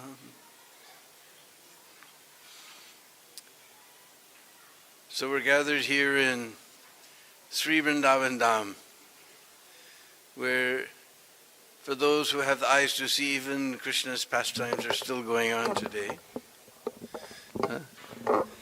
And we've gathered to glorify my very wonderful godbrother, His Holiness Radhanath Swami Maharaj, on his 73rd Vyasa Puja ceremony. So I've known Radhanath Swami for a very, very long time. And he told me the story how he first came here to Vrindavan. He was coming down from the Himalayas, and somehow he overslept, and he missed his stop in Delhi, and he woke up and he looked outside, and everybody was wearing saffron. He was at some funny train station, everybody was wearing saffron. So somehow he climbed out of the train to see what was this place, and he said, "Oh, this is Mathura, and today is Janmashtami, Krishna's birthday." And he said, "What?" He said, "Come." So all the sadhus said, "Come." So he went to Mathura Janmastan on Janmashtami day. And later they told him that, because he didn't know that much Hindi, they said, actually, if you go to Vrindavan, there's a fellow called Ban Maharaj. He has an ashram there, because before Krishna Balaram Mandir was there, and he has books in English you can understand about this place. So he stayed there in Ban Maharaj's ashram for some time. One funny story he told me was how one day it was Ban Bihar Prikrama, when everybody it's in the summertime when it's very hot, so everybody does Prikrama of Vrindavan at night. So he went around Prikrama of Vrindavan at night, so he didn't get up for Mangalartik the next morning. So this is a very, very long time ago, more than 40 years ago, maybe 45 years ago. There wasn't any so much facility, so he was just taking bath in a hand pump. And he heard some voice say, "Why didn't you get up for Mangalartik?" And he turned around and looked. He saw this little Bengali fellow there, that his name was Kinchana Krishnadas Babaji Maharaj, one of Prabhupada's godbrothers. And he was famous for his kirtans and bhajans, but he couldn't imagine that English-sounding voice had come from him. So he just continued taking his bath. And then again Krishnadas said, "Why did you come for Mangalartik this morning? You should come to Mangalartik every morning." He turned around and saw it was Krishnadas, Kinchana Krishna. He didn't know he spoke English, so he was very shocked. But one day Kinchana Krishnadas told him, "Come.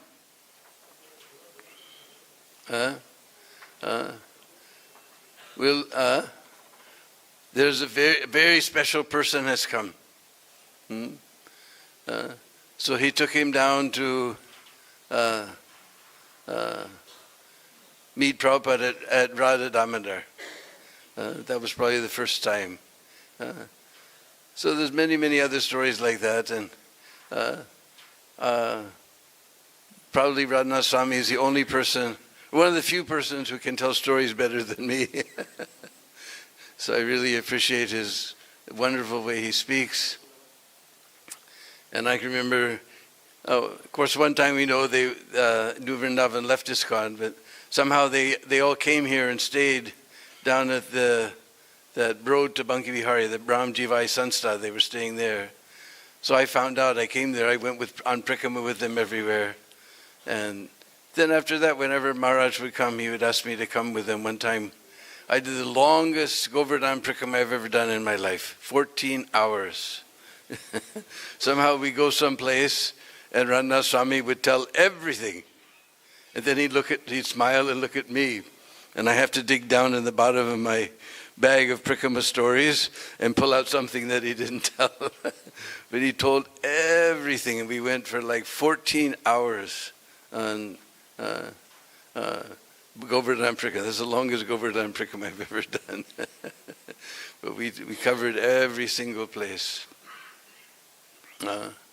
So these are some of the very fond memories I have of Maharaj, because he's also, like me, he's a great lover of Vrindavan.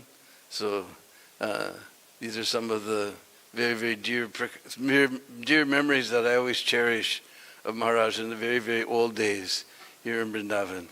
So you're all very, very fortunate to have such a wonderful person who loves Vrindavan and who's very devoted to Srila Prabhupada, to have as your spiritual master, to give you guidance. So I pray on this holy day that he shower his mercy down upon all of you, and also that he remembers this poor soul stuck here in this material world and shower his mercy upon me. Srila Radhanath Swami Maharaj Ki Jai. Thank you very much, Dinbandhu Baba. Dinbandhu Baba is carrying the whole Vrindavan in his heart. So according to our Guru Maharaj theme, our service attitude is the Vaishnava service is the highest. So like these Vaishnavas, if we serve, our service will be complete. So now I am requesting Nartaki Mataji, please come on the dais.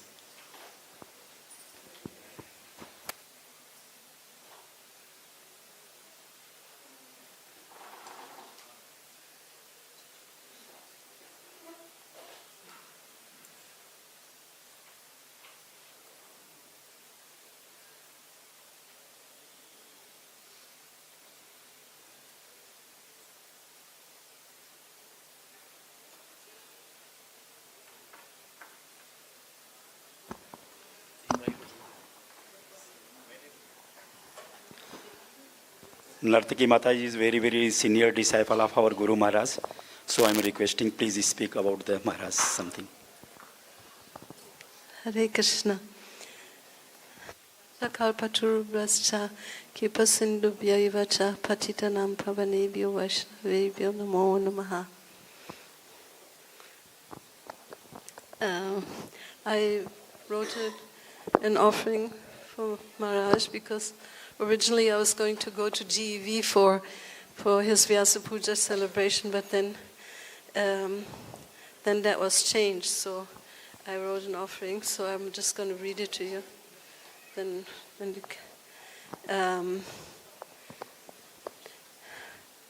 Your Holiness, dear Radhanath Maharaj, on the occasion of your 73rd Vyasa Puja celebration, I want to express my deep, heartfelt appreciation for your kind and loving intervention in my life. After Srila Prabhupada's departure, I was in ongoing need of guidance. As described in Chaitanya Charitamrita, the Diksha Guru is personally Sri Krishna, who comes to rescue the jiva from this world. At the same time, the Guru thinks himself to be the Lord's eternal servant. And the Shiksha Guru is the Antayami, who guides the jiva from within throughout his life. This Antayami, Prabhupada, guided me during his stay with us and continued to guide me on the following spiritual progressive path. In 1990, I was invited to take up service as the nurse in Bhaktivedanta Gurukula Vrindavan. Then in 1992, while still living outside of ISKCON, Your Holiness took out a yatra to Jaipur, accompanied by your close friend, His Holiness Giriraj Maharaj and His Grace Yashamati Nandan Prabhu. You and Maharaj gave classes in English, and Yashamati Nandan translated it into Hindi, and also gave classes in Hindi. As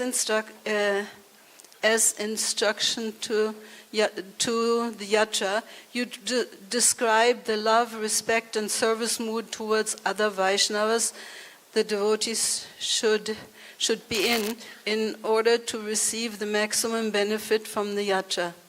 This was a big lesson we received because the lack of love, respect, and service towards our God brothers and God sisters had become quite rampant in 1980s while ISKCON was struggling through phases of immaturity. This message was something coming from Srila Prabhupada through you. This Krishna consciousness shall be based on love and trust. And in 1994, you once again took us to Jaipur, and this time you included Galta Tirtha in the yatra. I clearly remember the katha and the katha of the Ramanandis discussing with Baladev Vidyabhushan and the other, I think this is better. This Krishna katha with the Ramanandis, your love and commitment to our predecessor Acharya was clearly felt, and it attracted me very much.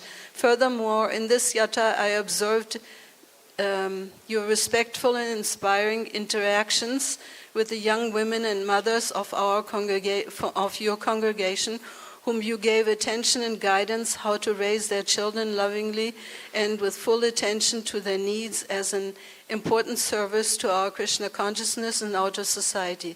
This was also a stunning experience and the actual mood of Srila Prabhupada.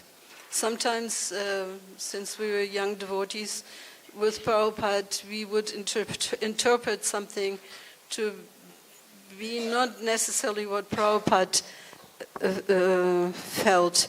So many services like book distribution, other services were considered important, but to raise children was not mentioned usually in classes or any time. But Maharaj would just speak things that were like unheard of often. Also, and this was really impressing me. Also in the early 90s, I was sent by His Holiness Giriraj Maharaj to Bombay for some temporary medical service at Mumbai Hospital. And my accommodation was made at Radha Gopinath Mandir.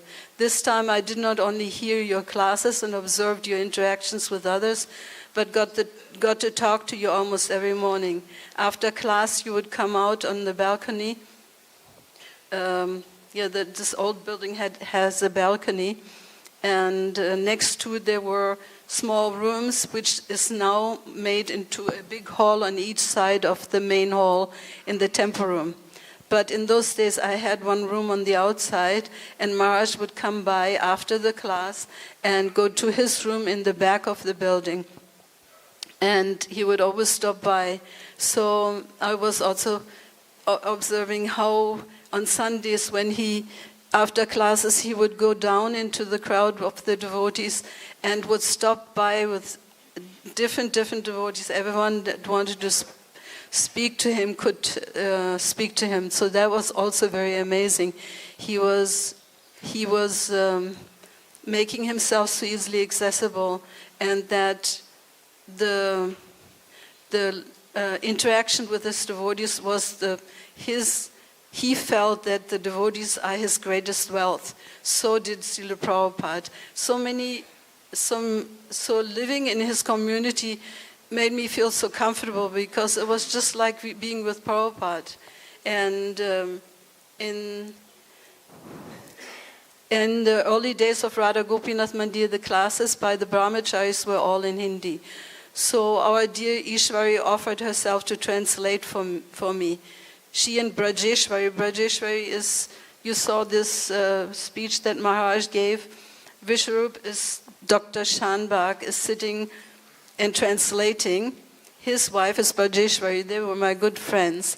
And Ishwari was also a doctor. And she was living in Radha Gopinath Mandir, and she would translate for me the classes, because at that time I was not able to understand Hindi. So, and she would introduce personally or verbally all the members of the community. And she was very, she had very much deep love and respect for His Holiness Radhanath Maharaj, which was contagious. I also desired to become part of this community. One day Ishwari told me how the GBC had invited you back to ISKCON. I'm speaking to Maharaj again. So the community, New Vrindavan, was for some time kind of ostracized from ISKCON because of the leader, and Maharaj everyone was ostracized, so he was outside of ISKCON involuntarily. So then he was asked by the GBC, because they felt he should not be outside, he should be inside of ISKCON, and they asked him to become a GBC and become part of ISKCON again. So he went to the senior members of the community, of his community, of which Srinasji, Mahaprabhu, and Rishikesh, Mafatlal, all very wealthy people and educated. Mahaprabhu was a lawyer, and he helped out ISKCON in many ways. And so he asked them what their opinion was to join again. And they were all giving their opinion, and they were saying, well, we are already functioning quite well together, so we don't see the need to join ISKCON. We can go and visit, but we can manage ourselves. So they had this, Srinasji was a trustee of an orphanage, and all the senior managers of that the trustees passed away, and he was the sole trustee at the end, and that became Radha Gopinath Mandir. They brought deities, and so that was very nice. So then at the end of this meeting, they were asking Maharaj, but what do you think about joining ISKCON? And he said, I will read it to you word for word. He replied, as far as I'm concerned, I cannot do without the association of my God brothers and God sisters. Also, I cannot live and serve outside of the institution of my Guru Maharaj Srila Prabhupada. When they all heard this reply, they agreed and decided to join ISKCON again. And hearing this, I became more and more sold out to Maharaj. And because, as I said earlier, so in the early 80s, now this is in the early 90s, so just after the 80s, that was still the mood, not much love and trust, So for him to say something like this was extraordinarily stunning. But soon my service in Mumbai hospital ended, and I found myself back in Sri Vrindavan Gurukula Seva. So His Grace Vishwarup, the same person who translated Dr. Shanbag, used to come and visit in between from Bombay, and we kept our friendships. And I would go to Bombay sometimes, and I saw they had a small Chaitanya clinic in Mira Road near the station, and people after work would come there. That was quite popular.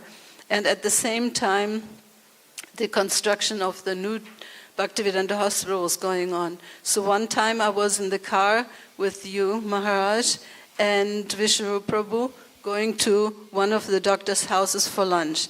In the car you offered me that I could come here and serve when the hospital is built, and if I knew any other God sisters who needed shelter and service, they would be also very welcome. So again and again, Maharaj was so loving to God brothers and God sisters. I observed it over the years, always thinking of how he could serve them. A few years later, I joined Bhaktivedanta Hospital in 1998, and once a year I would come for Basana Eye Camp, which was nourishing my love for the Dham and the Dhamvasi simultaneously. Dear Maharaj, the years of observing your wonderful services to Srila Prabhupada and his Krishna Consciousness Society, the friendship and inspiration you give to others, your love for the holy places and the holy name, the deep understanding of the scriptures, and your love for the culture and history of India, which is so favorable for understanding Lord Krishna, all this and more you allowed me to experience by serving your community, in your community. And as I said in the beginning, that I clearly felt that my Antayami Srila Prabhupada has sent me to you for further instructions of how to conduct my services in Srila Prabhupada's mood of love and trust and cooperation with young and old members of our society. So I am indebted to you deeply for all your wonderful association and kindness upon me. Hare Krishna. Thank you very much. Hare Krishna, Nartaki Mataji. Nartaki Mataji's whole life dedicated in our mission, so early stage. And Nartaki Mataji is just like our mission in as a sannyasi. So it is just love of token for you, Mataji. Mataji, Hari Bol. This is only. Oh, thank you. Now I am requesting His Holiness Radhanath Swami Maharaj, please. He's already, yes. So please glorify our Guru Maharaj, so we learn something.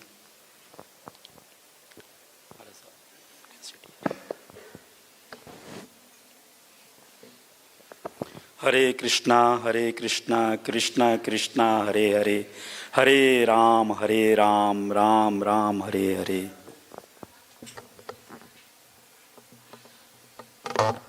Hare Krishna. Ajnanatimirandhasya Gyananjana Sevakaya Chakkhirunmilitam Jena Tasmai Sri Guruhe Namah. Vancha Kalpataruhesya Kripa Sindhu Bhevacha Patitanang Pavanebhyo Vaishnavebhyo Namo Namah. Sri Krishna Chaitanya Prabhu Nityananda Sri Advaita Gadadhara Sivasadi Gaura Bhakta Vrinda. Hare Krishna, Krishna Krishna, Hare Hare, Hare Rama, Rama Rama, Hare Hare. Hare Krishna. So today is most auspicious day, the divine appearance day of His Holiness Radhanath Swami Maharaj. We have heard the video lecture about Maharaj told about importance of Guru and Vyasa Puja. What is the meaning of Vyasa Puja? Very nicely explained by Dr. Gauranga Sundar Prabhu. Before that, Prabhuji also, Krishna Darshan Prabhu also told something. And is Akrunandan Prabhu, Akrur Prabhu. He also told very nicely how, hearing the Maharaj's lecture, he was seeing the entire Golok Vrindavan, the spiritual world, but he was not able to enter. And he was asking Maharaj, how Maharaj told that it will take time. So now, this is the special day that we are getting the chance to glorifying a pure devotee. Vaishnavara Gunagan, Karile Jivere Tran, Suniyachi Sadhu Guru Mukhe. I heard from the mouth of the sadhu, these saintly persons and spiritual master, Sadhu Guru, then that by glorifying a pure devotee,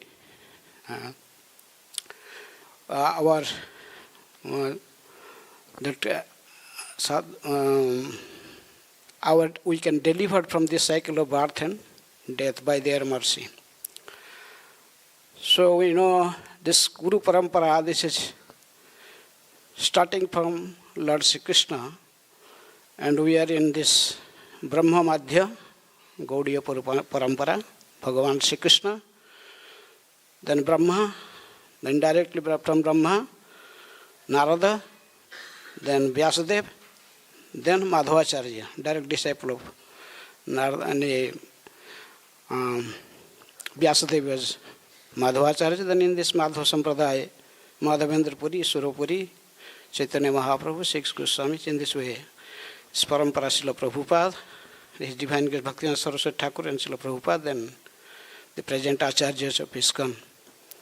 And Srila Radhanath Swami is one of the present Acharyas in ISKCON, the Diksha Guru, and so he is in Parampara. And Vyasa Puja means glorifying the Guru, but when we are worshipping the Guru, Guru is taking the worship, then he is offering to his Guru, then he is offering to his Guru. In this way it is going directly to Lord Sri Krishna. Because the Vyasa Puja was in Shiva Sangan, before, just one day before Vyasa Purnima, Gaur Nityananda, they met each other in a whose house? Nandanacharya's house. So then Mahaprabhu told about next day Vyasa Puja, so he told to Srivas Thakur, Vyasa Puja will be in your house. So there was a Vyasadeva's pictures on Vyasasan. Then they gave garland to Nityananda Prabhu, to offer the garland to Vyasadeva. But Nityananda Prabhu holding the ground and he was just looking around, not offering the garland, they asking. Then he told, Srivas Thakur told, he wanted to go around Mahaprabhu. What is going on? This Avadhut is not giving garland. Then how is Kirtan will start, Vyasa Puja will start, Aarti will start? So when Chaitanya Mahaprabhu came by nearby the Nityananda Prabhu to told him to offer the garland, then he immediately Nityananda Prabhu offered the garland to Gauranga Mahaprabhu. And Gauranga Mahaprabhu in ecstasy, he just transformed in 6-armed form. So that means Vyasa Puja was finished. Is Vyasa Puja, that means Gauranga Mahaprabhu, he accepted that garland for Vyasadeva. So this is the Vyasa Puja in Parampara. It is ultimately going to Krishna. Because Nityananda Prabhu was Balaram, so how can he Vyasadeva? And he was thinking the Srivas is Narad, and he is thinking the Vyasa is my disciple, so I offer garland, so he did not know who I am. And the top first Guru Tattva Balaram, then he is also telling, no, this garland is for Krishna, Gauranga. So this is the Vyasa Puja. It is ultimately going to worship to Krishna. And this Guru's parampara and this Guru, we are Guru-disciple relation. We are not from one birth. It is Janme Janme Prabhu Sei. Divya Gyan Dila Dei, Janme Janme Prabhu Sei. We can see how in Cross Maidan festival, thousands of people, they are sitting there. That time, Radhanath Swami was not in ISKCON, he was not introduced. He was just like a big hairs, like a beards, everything. Sitting in the just middle of the people, and Prabhupada could recognize. He just sent Guru Das Prabhu, go and bring this boy to the panel. Because Prabhupada could recognize. A Uttam Vaishnava can recognize another Uttam Vaishnava. Here is a devotee. So when Prabhupada sent Guru Das Prabhu, he went and just bring him to the stage. So this relation between spiritual master and disciple is from life after life. Janme Janme Prabhu Sei. And we see how Radhanath Swami Maharaj is in ISKCON. He is doing an important role, and Acharya, specifically in India. Practically before Radhanath Maharaj came in India, there was no college preaching, youth preaching. And Buddhist, all these other things are going on, but college preaching was very low. But Maharaj introduced this. He trained up his disciples very nicely, and he started the college preaching in India. That's why we see many qualified graduates, they come in this way. And then later on, others also follow that principle. And so in this way, Radhanath Swami Maharaj is very dedicated to Srila Prabhupada, and he is also very detached. We can see Maharaj just even not wearing kurta, just putting one dhoti and uttari bas. Wherever he goes, simple chappal. He just see this simple chappal. He doing wall tour. He's doing wall tour with simple dress, simple, and even you not find with him any laptop. He's not carrying any laptop, but still he is one of the number one preacher in the world, in ISKCON. He gives speeches in many important places, even to the political personalities. He is influencing everyone, even London, in the parliament, and many places he gives classes. And we see how phalena parichiyate, how he influenced the qualified persons. They attracted to him and joined ISKCON, and the priest, and this movement is flourishing. We see how many qualified devotees, like our before the temple president here, His Holiness Bhakti Rasamrita Maharaj Devamrita Das, and others, Gauranga Prabhu, Radheshyam Prabhu, we see many peoples. Scholars speaking, even going India out, even in America, in Harvard University, even Radheshyam Prabhu is going preaching there. So in this way, we see how he is following Srila Prabhupada strictly, and also trained up his disciples to follow the same parampara this way. So in this way, we can say Radhanath Maharaj is very dedicated to Srila Prabhupada, and he is also training his disciples to follow the proper parampara, how to respect the sadhus. And we see how he had the glories from Prabhupada disciples. I mean, first Panchagoda Prabhu, then Sutakirti Prabhu, then Dinandra Prabhu, how they glorify.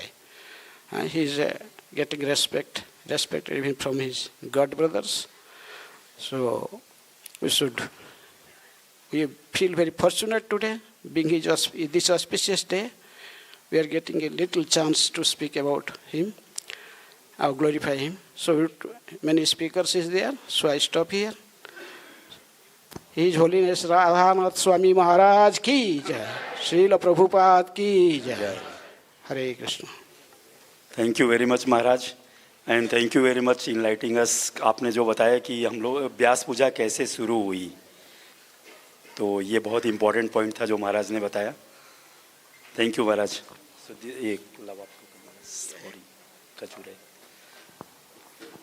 Now I am requesting Taruni Mataji, please come forward us.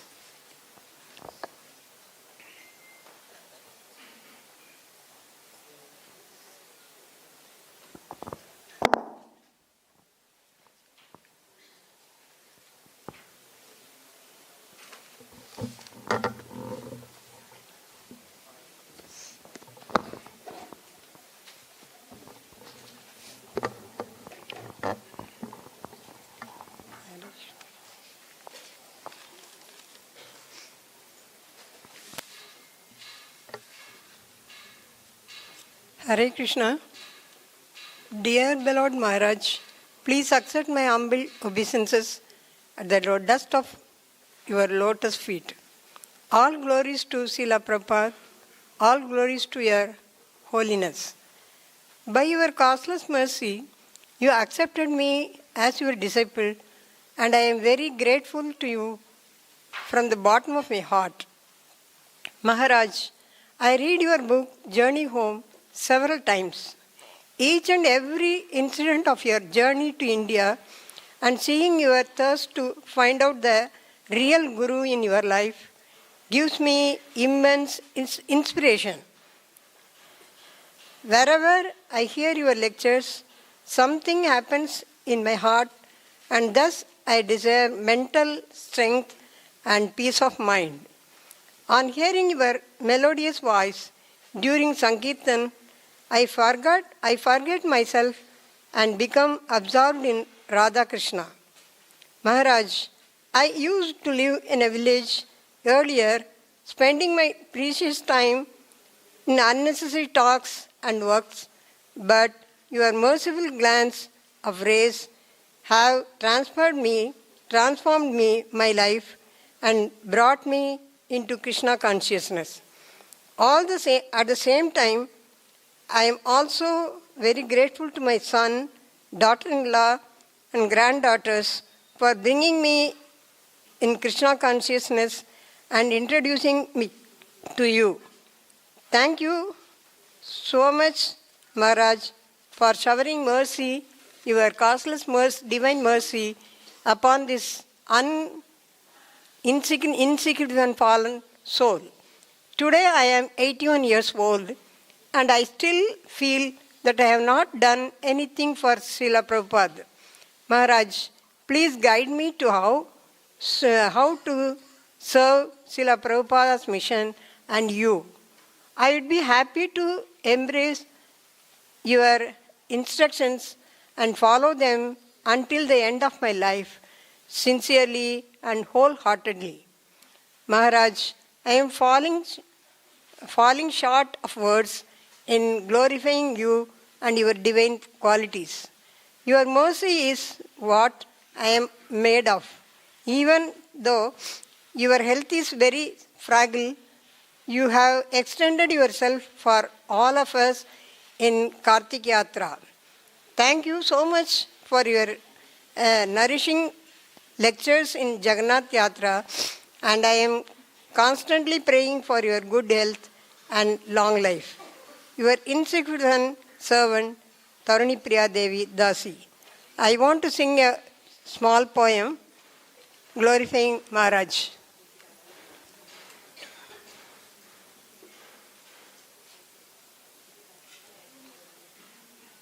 Bow down to our Guru Maharaj, following his footsteps forever. We cannot glorify your qualities, it is beyond our capacity.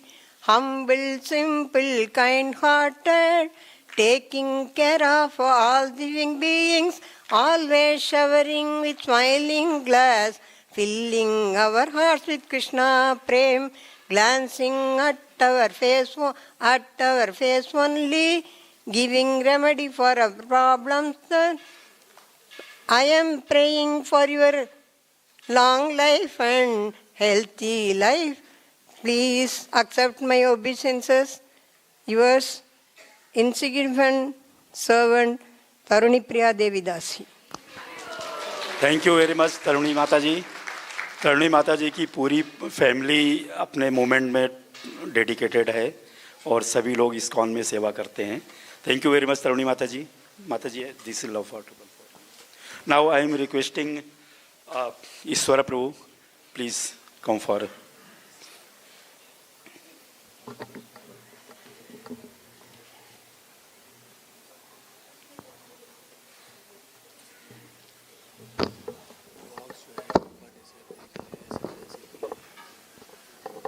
Hare Krishna. Gurave Gurachandraya, Radhikaya Tadalaye, Krishnaya Krishna Bhaktaya, Tad Bhaktaya Namo Namaha, Vanchakapatrubhyascha Kripasindhivyacha Patitana Pavanabhyo, Vaishnavebhyo Namo Namaha, Sri Krishna Chaitanya Prabhu Nityananda, Sri Advaita Gadadhara Sivasati Gaura Bhaktavinda. Hare Krishna, Hare Krishna, Krishna Krishna, Hare Hare, Hare Rama, Hare Rama, Rama Rama, Hare Hare. Yes, Radhanath Maharaj ki, Srila Prabhupada ki. So it's a very nice auspicious day for the Vyasa Puja celebration of Srila Radhanath Swami Maharaj. So I'm fortunate to have been in the Association of Maharaj for the past 43 years or so.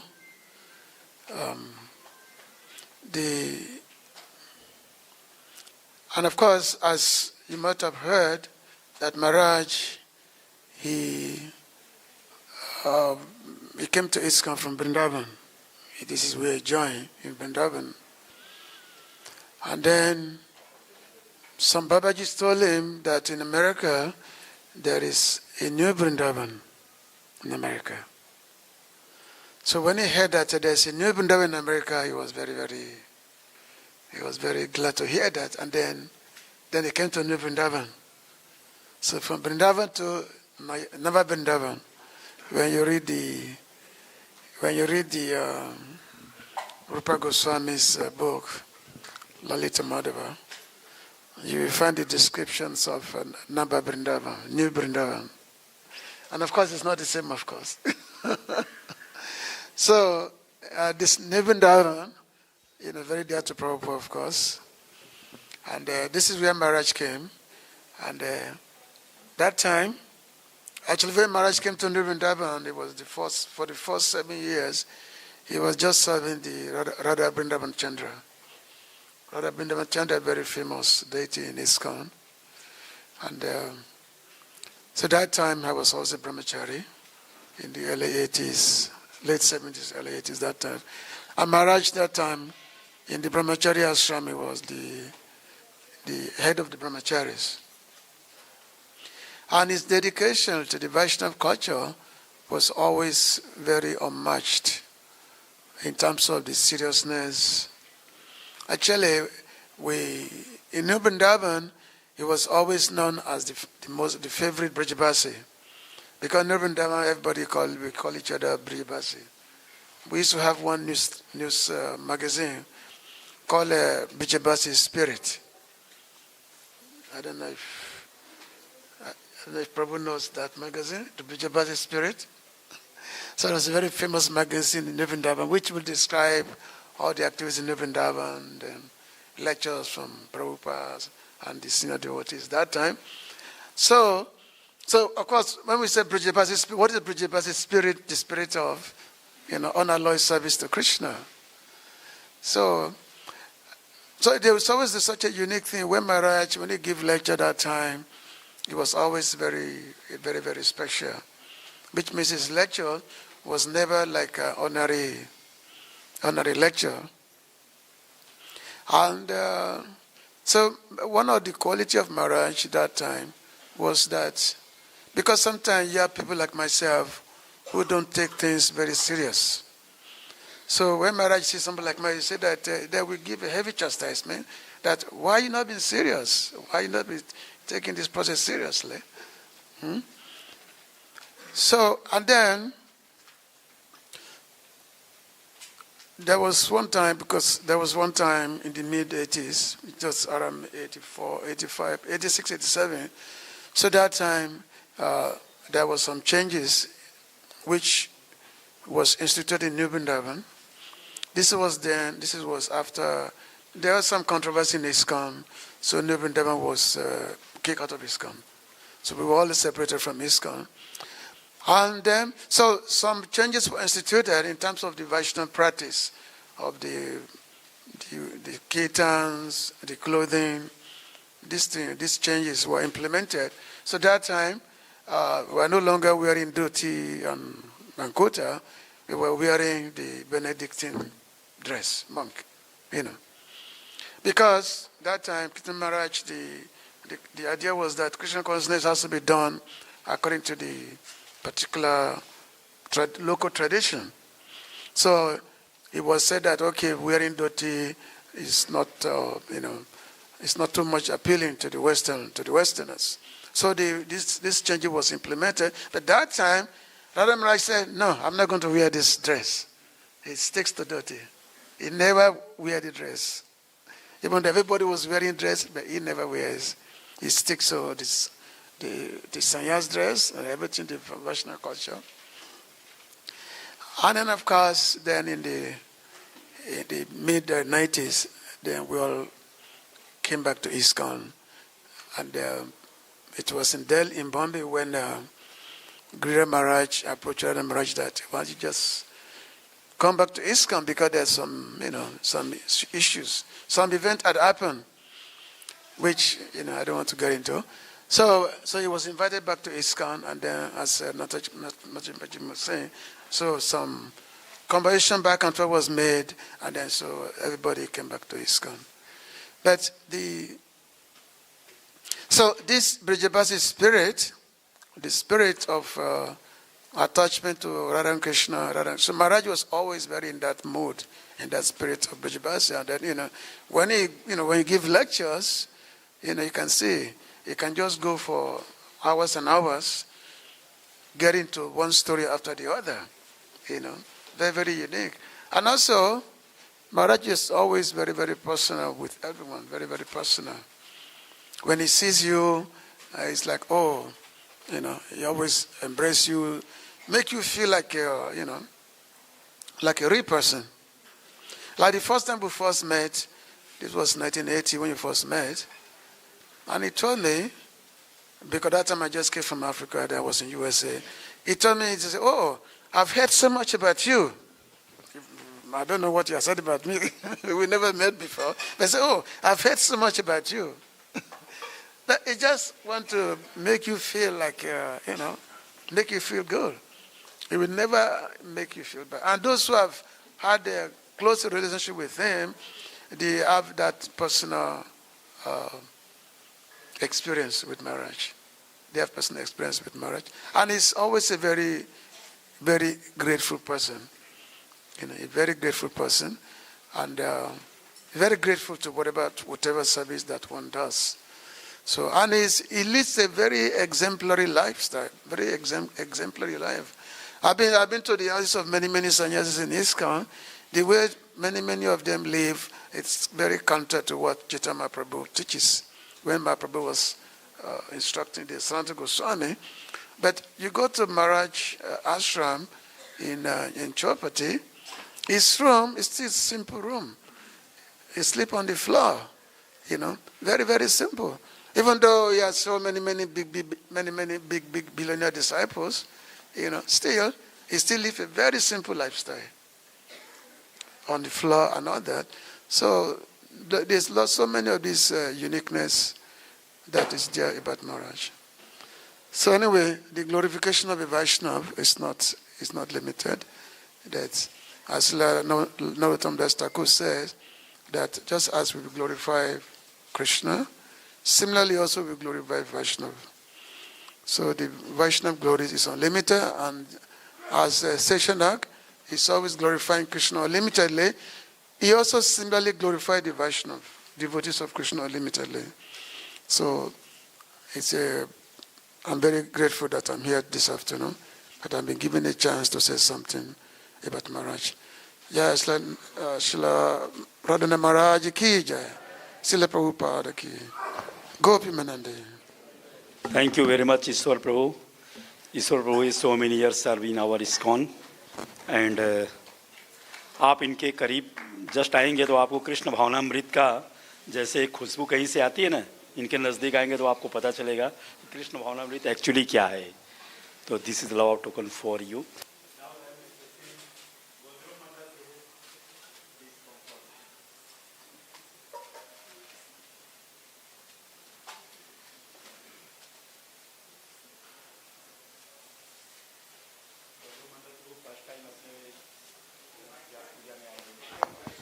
गोदरुम Mandal Prabhu first time अपने ISKCON Vyasa puja में आए हैं. हम इनका welcome करेंगे 3 बार हरि बोल बोल के. हरि बोल, हरि बोल, हरि बोल. Please. What did you say? I told first time you came in Vyasa Puja, so you will speak something.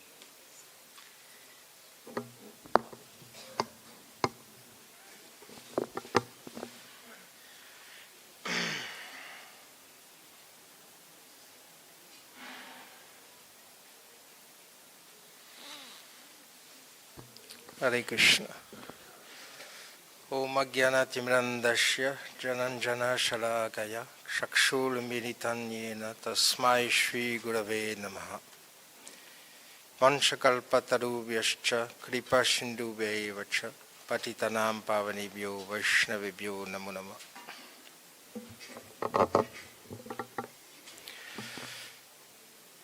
Thank you very much for allowing me to speak a few words about His Holiness Radhanath Swami Maharaj. Actually, I just recently happened to have the Association of Maharaj. He came, we are coming from France actually, New Mayapur. If you heard, you can Googleize New Mayapur. You will see it's a temple that Srila Prabhupada bought with his own BBT Lakshmi. I booked this temple when the disciples, they found this place. It's a nice castle in France with a lot of land, 240 acres of land. And Srila Prabhupada installed there Krishna Balaram deities and Gaurnitai deities. Then after was installed Radha Govinda Madhava. So it's a wonderful temple. And recently Radhanath Maharaj came to visit actually France and gave a lot of mercy to everyone. So I'm going to speak a little bit from myself. Then I'm going to read the offering of the temple president of New Mayapur.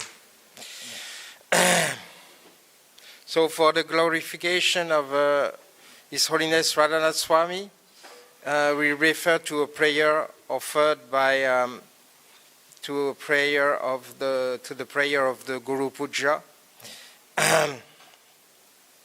offered by Narottam Das Thakur from Prema Bhakti Chandrika.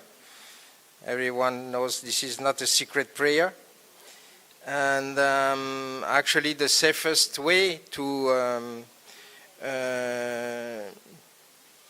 glorify pure Vaishnava is to follow in the footsteps of the other great souls.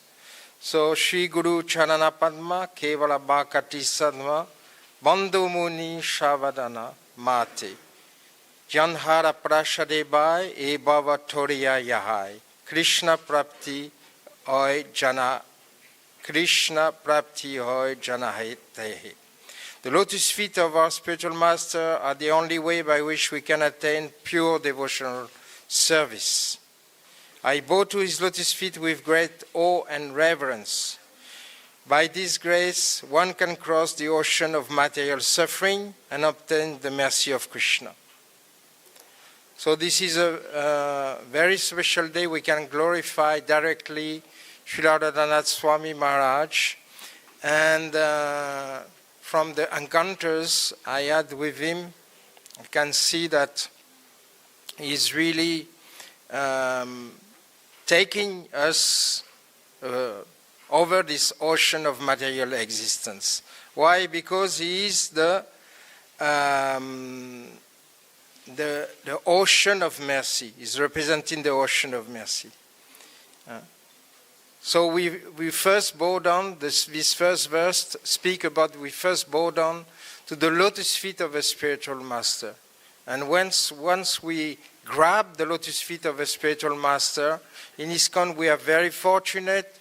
We have Srila Prabhupada, our founder Acharya, spiritual master. Then we have our initiating spiritual master. Actually, to introduce a little bit myself, I came in ISKCON on the disappearance year of Srila Prabhupada. Then I met my spiritual master, the late Bhakti Swarup Damodar Swami. And then recently I met Srila Radhanath Swami Maharaj. By the intermediate of my good wife, who's received initiation from him during the COVID time. He told me he gave only 2 initiation by Zoom, because it's not really his style to use. But you remember, during COVID time, he gave a few lectures by Zoom, encouraging the devotees who were suffering in different parts of the world. And also he gave us, he's giving to everyone special mercy anyway, but we had 1 drop of his mercy. He spent, 1 hour with us. He gave initiation to my good wife by Zoom. So our spiritual master is the ocean of mercy. So here we have two oceans. We have the ocean of material existence and we have the ocean of mercy. He is the friend of the poor and the Lord, the master of the devotees. And his fame is spread through the free words. So the Lord and master of the devotees is a very strong statement. And here we are concerned, by the Karuna Sindhu. Actually, I can see discovering the life of Radhanath Swami, his humility, his exemplary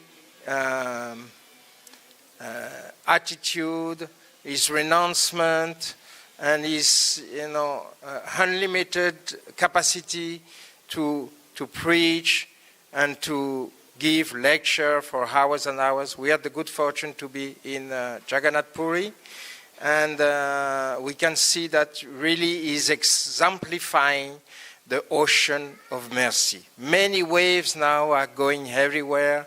Srila Bhaktivinoda Thakur used to say that we recognize a great soul, a spiritual master, a great devotee by the number of people who he is able to convince to Krishna consciousness. So this is the case for Srila Radhanath Swami. And now the waves started in Vrindavan, like I heard, then went to States and coming back to India. Then now he's visiting Europe. Before he never visited Europe before. Now he's visiting Italy, France, and England, And so we are very fortunate, all of us, to receive, his mercy and to being drawn up, actually, in this ocean of mercy. Actually, the last verse we don't sing it in the temple, actually, this last verse of Narottam Das Thakur, but I'm sure some of you knows it. I will conclude by this. Sadhu Shastra Guru Vakya Hridoy Koriya Hakya Satata Bashibo Prema Majje Karmi Gyani Bhakti Hina Hi Hake Koribo Bina Narottam Eitadva Gajje. Making the words of the Guru, sadhus and shastras only with my heart, I constantly float and swim in the ocean of pure love. I am different from the karmis and gyanis who have no devotion for Krishna. Narottam Das Thakur speaks the truth. So in this last prayer, Narottam Das Thakur is giving our position. We are different from karmis and gyanis that we respect, but we devotees, by the words of Guru, sadhu and shastras, we simply float and swim in the ocean of pure love of Krishna. And this is, in this case, by the mercy of Radhanath Swami Maharaj, who is distributing this ocean. We can swim, we can float, and be happy in this ocean of love. What is really specific in Radhanath Swami is his capacity of distributing love and respect to everyone. Srila Radhanath Swami Maharaj ki jai. Srila Prabhupada ki jai. So do I read the offering of Temple President of New Mayapur? Yes. Yes? Yes.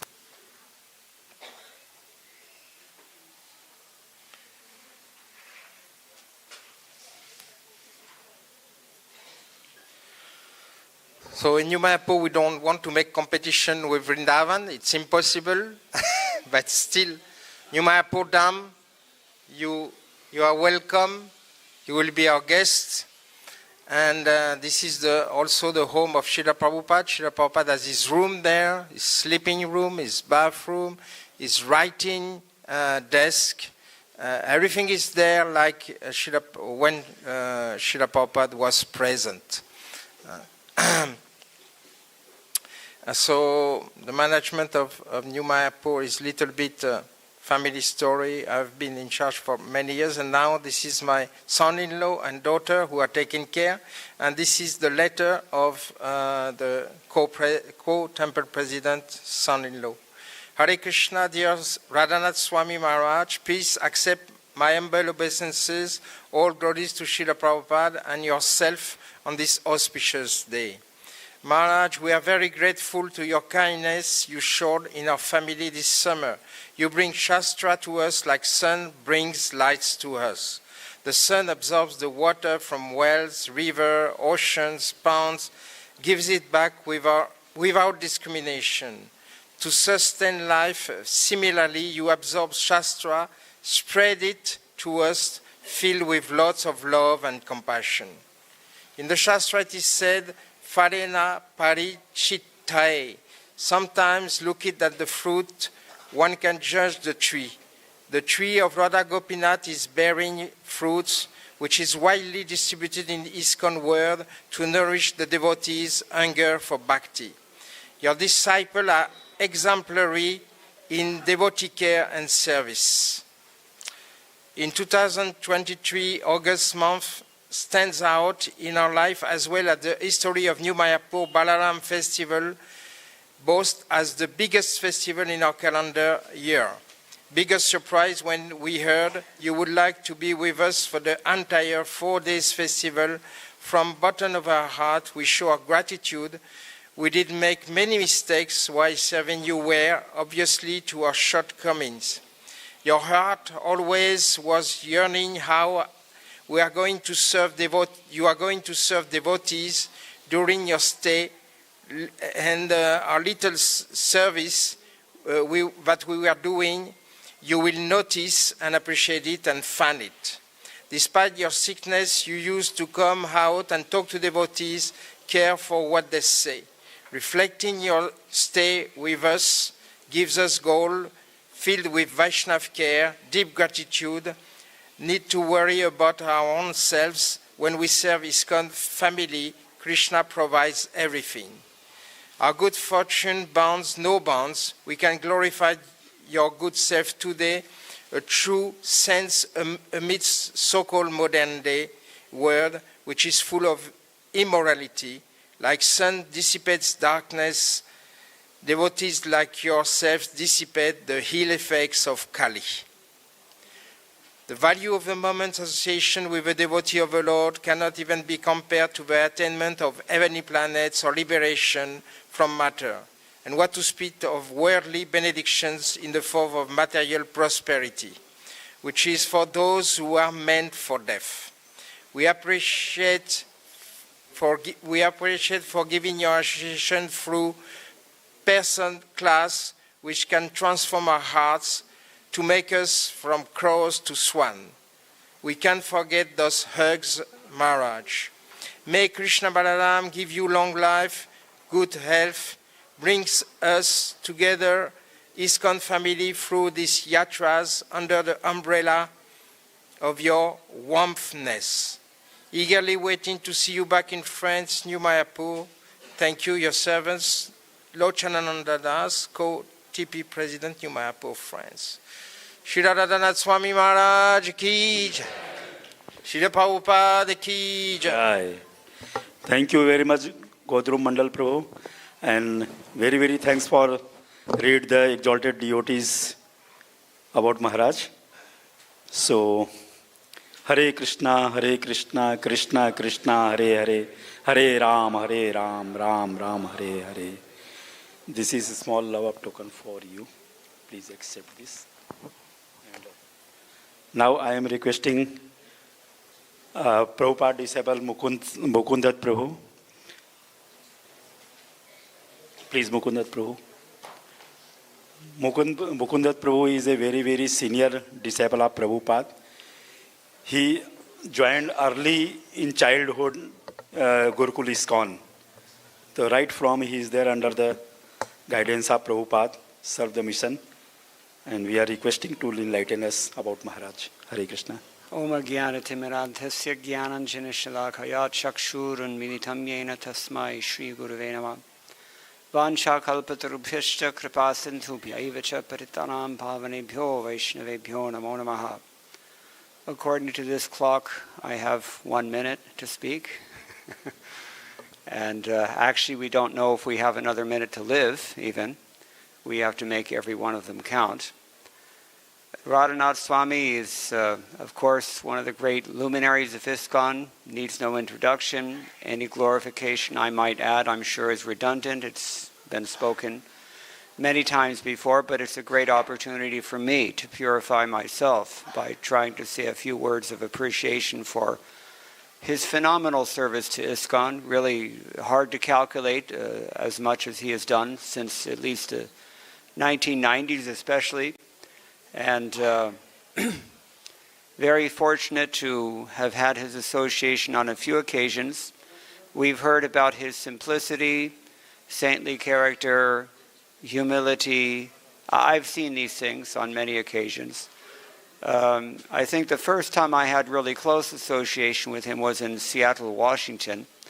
And I went to the house where he was staying, and he was alone. He himself answered the door. I didn't see any servants or any secretaries or any cooks or any retinue at all. He just seemed to be by himself, barefoot, wearing simple cloth. So he invited me in. We paid obeisances, and we sat down on the floor and began talking about Krishna. He told me about his early days in Vrindavan because he knew I was in Vrindavan. So he said, I used to hear this book, Govinda Damodar Stotram, Govinda Damodara Madhaveti, and some of you know. And he said he was chanting that even back way back in the 1970s. When he came to New Vrindavan, they told him it was bogus and he wasn't allowed to chant it anymore. But he said, I used to go out into the woods and chant it anyways. So this kind of charm Radhanath Swami emanates. And at that time I had translated that book. That's how the conversation came about. But I just came across a quote last night, and I won't take too much time, in Jayadvaita Swami's new book on Srila Prabhupada's Kirtan standards. And he was appreciating that the way that ISKCON devotees dance sometimes is different than the way that Srila Prabhupada taught ISKCON devotees to dance. So I'm not sure exactly where they learned a lot of the ways that they dance, but he was appreciating that Radhanath Swami is a good example that comes to mind when we think of the instructions that Srila Prabhupada gave about how to dance. Like Chaitanya Mahaprabhu with arms raised, very sweetly, very gracefully, very elegantly. This is how he dances. And he's very conscious of everything he does in these ways.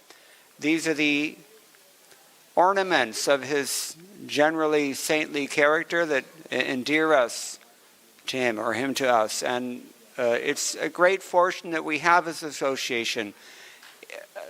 Before I stop, I would like to advise, if you don't mind, all of Radhanath Swami's disciples, please take as much advantage of his personal association while you can. It's not granted forever. This is the 73rd Vyasa Puja. When I joined ISKCON, one devotee very kindly told me that Srila Prabhupada is getting older. We don't know how much longer he'll be with us, but 1/11th of a second association with a pure devotee is enough to give you all perfection, even beyond what you can imagine. So do not lose the opportunity that you have now to take advantage of Radhanath Swami's association. It's a great opportunity, and it is one that will serve you for the rest of your life if you do take advantage of it. So that's my humble advice and to all of you. And of course, I would like to offer my respectful obeisances also unto all of you for having intelligently surrendered unto his lotus feet, or at least having come here to glorify his lotus feet. So Srila Radhanath Swami ki jai, Srila Prabhupada ki jai, Go Premanande. Thank you very much, Mukundat Prabhu. So please accept this. Now I am requesting Saptaprem Prabhu.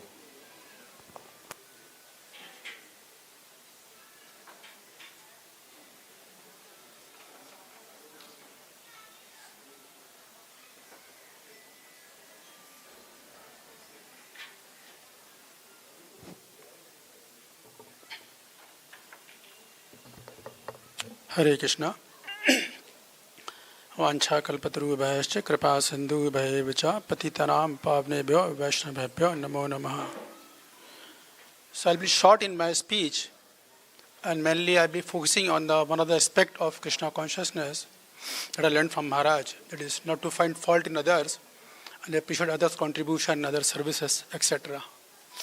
So I was recently hearing a lecture when Maharaj was speaking on the same concept, that how being a Vaishnava, we should always try to avoid seeing fault in others and encourage others to serve Krishna. This was the main essence of the lecture. So after hearing that lecture, I could connect the pastime of Maharaj from his book, Journey Home. It was like that. It was in a month of December in Delhi. One of the Englishmen, namely Christopher Hill, he organized a World Yoga Seminar, and there were about 800 yogis, devotees, Buddhists, lamas, sages, rishi, muni, all participated in that seminar.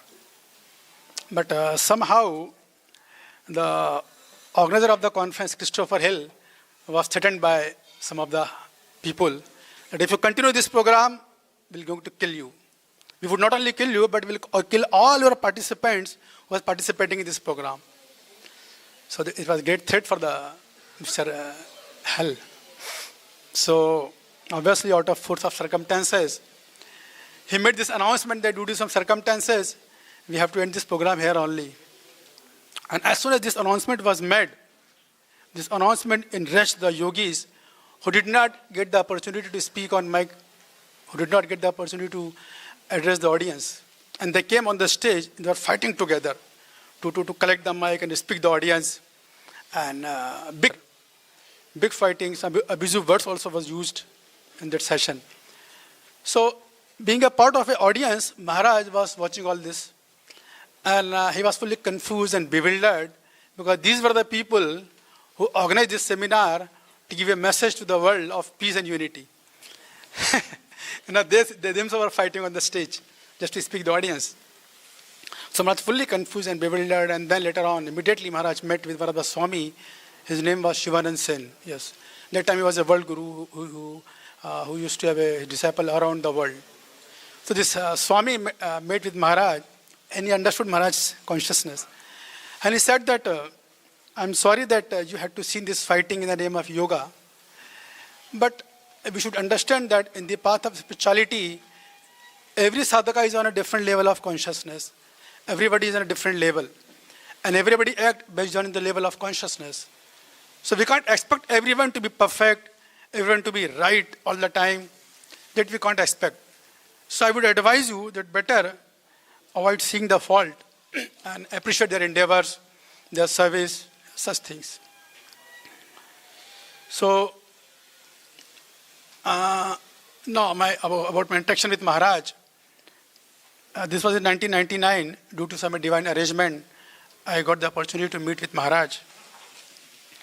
And basically due to my incurable disease situation, I lived a quarantine life for 15 consecutive years. And there are some strange situations also which I can't speak here. So because of these two reasons, I got the opportunity to meet Maharaj. And when as you all know, Maharaj initially did not give me any room to speak. I tried once, twice, but Maharaj did not give me any room. Then I thought, let me try one more time. Then I just went to the Maharaj and said, Maharaj, I do not want anything from you. I just need a direction from you. Then Maharaj came back. It was in Radha Vallabh temple in Vrindavan only. He came back from the stairs. I was up, Maharaj was down. So he said, yes, what do you want to say?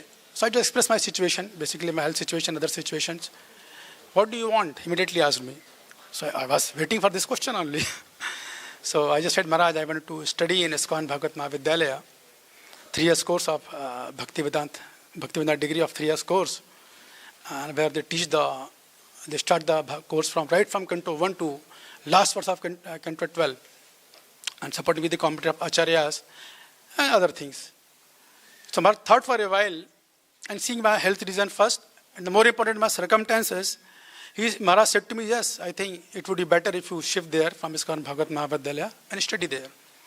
So my thing was over, my problem was solved, everything, I was happy. And the very next day again, I got the call that the academic team of ISKCON Bhagavat Mahavidyalaya, again getting opportunity to meet with Maharaj. So I also joined with them. We met with Maharaj. Of course, I have nothing to speak because everything was solved. And one of the leaders was telling the idea of ISKCON Bhagavat Mahavidyalaya, that Maharaj, how we are opening university here. We'll teach every verse text by text. We'll take the Prabhupada purports, and then we'll take the commentary of Acharyas. And those who want in Sanskrit, they can teach that also. Like that he was speaking. Now the point is coming that I'm going to tell you. After everything, Maharaj appreciated all of us, our endeavor. He said, what you said doing is very nice, and I appreciate it. But he said that, see what happens when you do such kind of study, student study, going verse by verse, taking support from the community of Acharyas, you become proud. And then you don't realize the others' contribution of other devotees, their services, their value. So some subtle pride is always there. So if you take care of this part, do not find fault in others, which I heard in lecture, do not find fault in others, see other good thing, other positive qualities, appreciate them, then you have all my full blessings. So this was done. And again, 2 days back, I got the again opportunity to meet with Maharaj. Of course, I met Maharaj. Maharaj, as Hagit's devotee was telling that he met with very affectionately. So I was nothing to speak, nothing to say. He just asked me, how are you? I said, fine. And then he suddenly asked me, where is your mother? I was becoming stunned because I didn't get this message that I have to bring my mother also. In between, Gauranga Prabhu entered and he said, no problem. He told me that you can bring your mother tomorrow. Maharaj coming is ISKCON Bhagavat Mahavidyalaya. So you can introduce there. I went with my mother. And Maharaj with everyone, the chairman, he gave the Mundan mission of ISKCON Bhagavat Mahavidyalaya to Radhanath Swami Maharaj. And while leaving, he just had happened that he met my mother. And after meeting him, he just said, he gave an invitation you can volunteer to visit to GEV. There's a lot of cold here in Govardhan. So you can come to GEV and stay some time there. So there's his affectionate, his concern for his disciple, for every devotees. But his message was still ringing in my consciousness all the time. You all please pray for me. Do not find fault in others and appreciate other services, other contribution in our society. Thank you very much. Hare Krishna. Thank you very much, Satyavan Prabhu. Now I am requesting Sri Ram Prabhu, please come and glorify the Maharaj, please.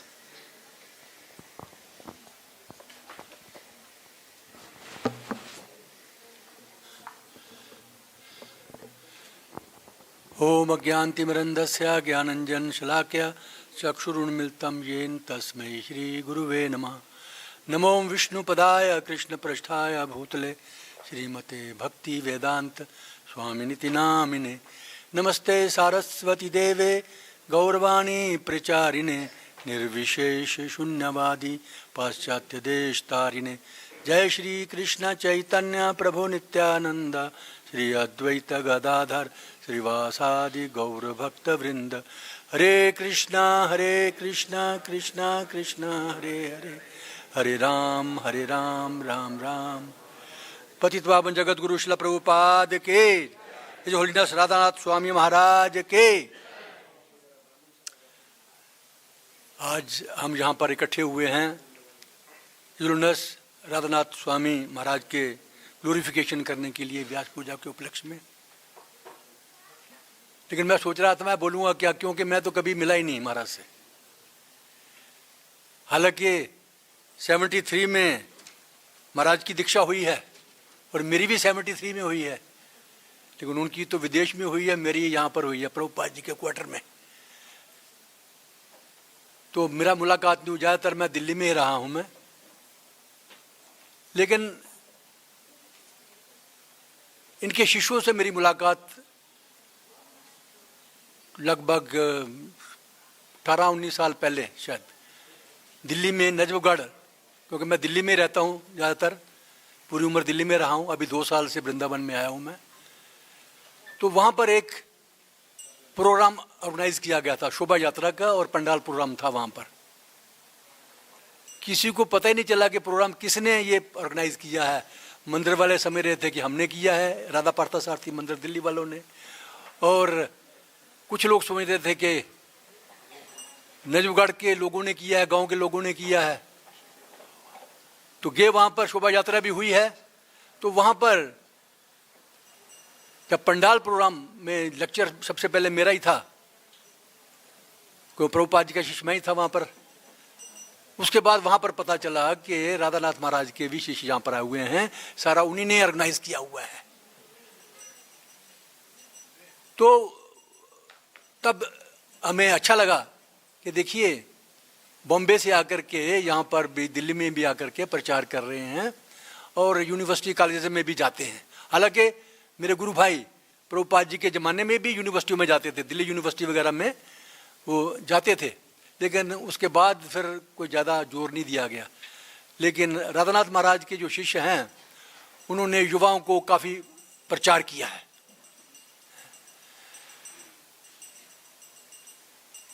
ये वैदिक ज्ञान जो है ये परंपरा से चला आ रहा है। व्यास देव जी ने इनको लिपिबद्ध किया है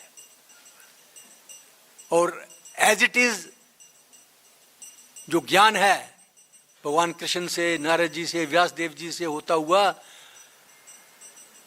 हमारे दादा गुरु भक्ति सिद्धांत सरस्वती महाराज और प्रभुपाद जी के द्वारा होता हुआ ये ज्ञान अभी राधानाथ महाराज भी ले रहे हैं, वो अपने शिष्यों को आगे दे रहे हैं, बिल्कुल एज इट इज। जिस प्रकार समझाया गया है कि अगर हमें आम चाहिए एज इट इज, तो एक तो कुछ लोग तो पत्थर मार के नीचे फेंकाते हैं, तो वो जो एज इट इज तो नहीं हुआ, वो नीचे गिरेगा, उसमें मिट्टी लग जाएगी, पत्थर लग जाएंगे।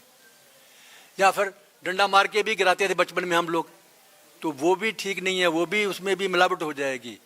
लेकिन अगर एक आदमी ऊपर चढ़ जाए आम के ऊपर, तो उससे फिर देता रहे परंपरा से।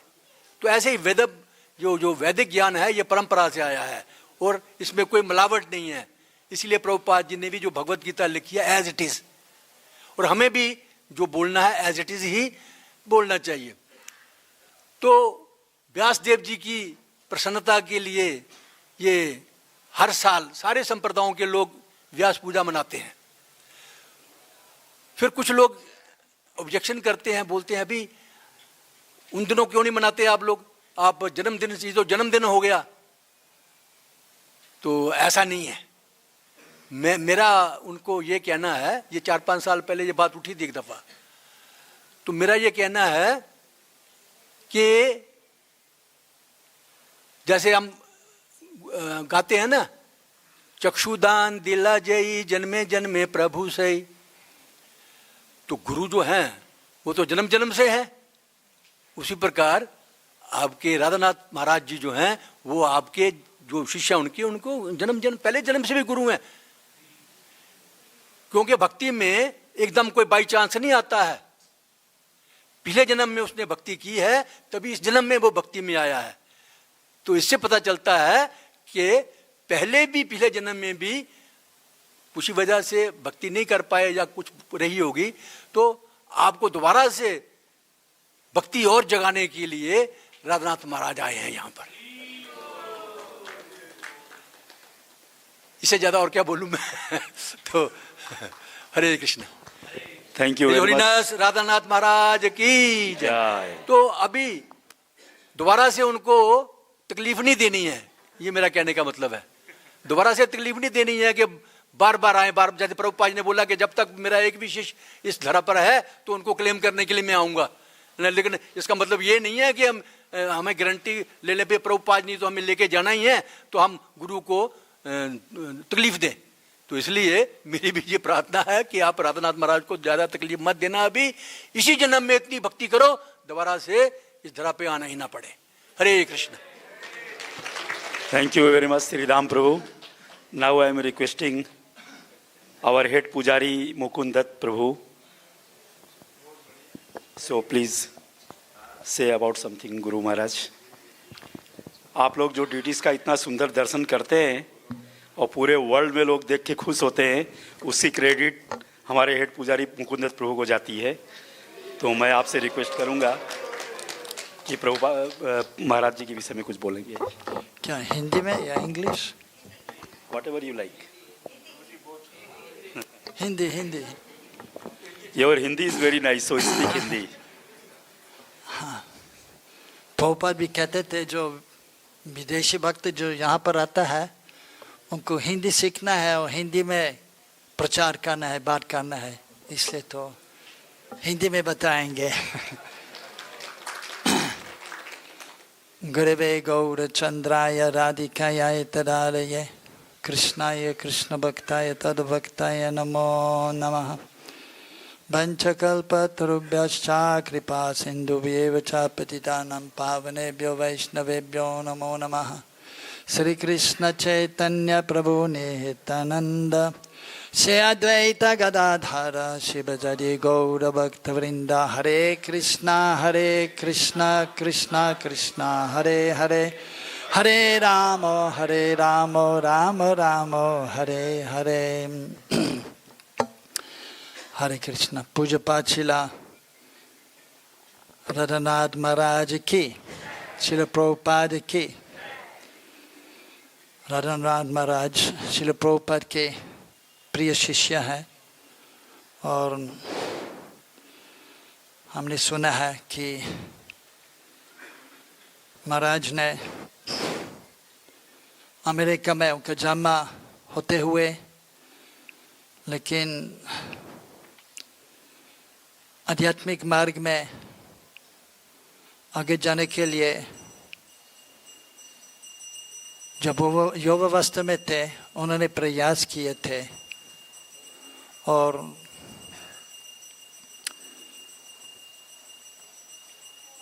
तो युवावस्था से उनकी जिज्ञासा था भगवान को अनुभव करने के लिए और साजन के परिवार में उनका जन्म हुआ। तो तत्पश्चात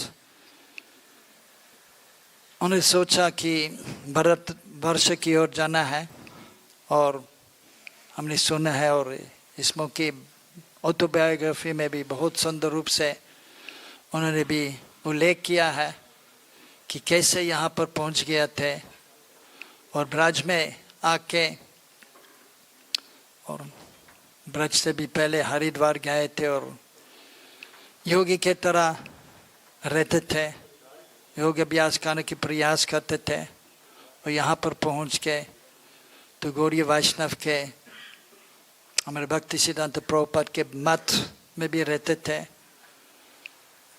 और प्रभुपाद से मिले थे पहले बार मुंबई में।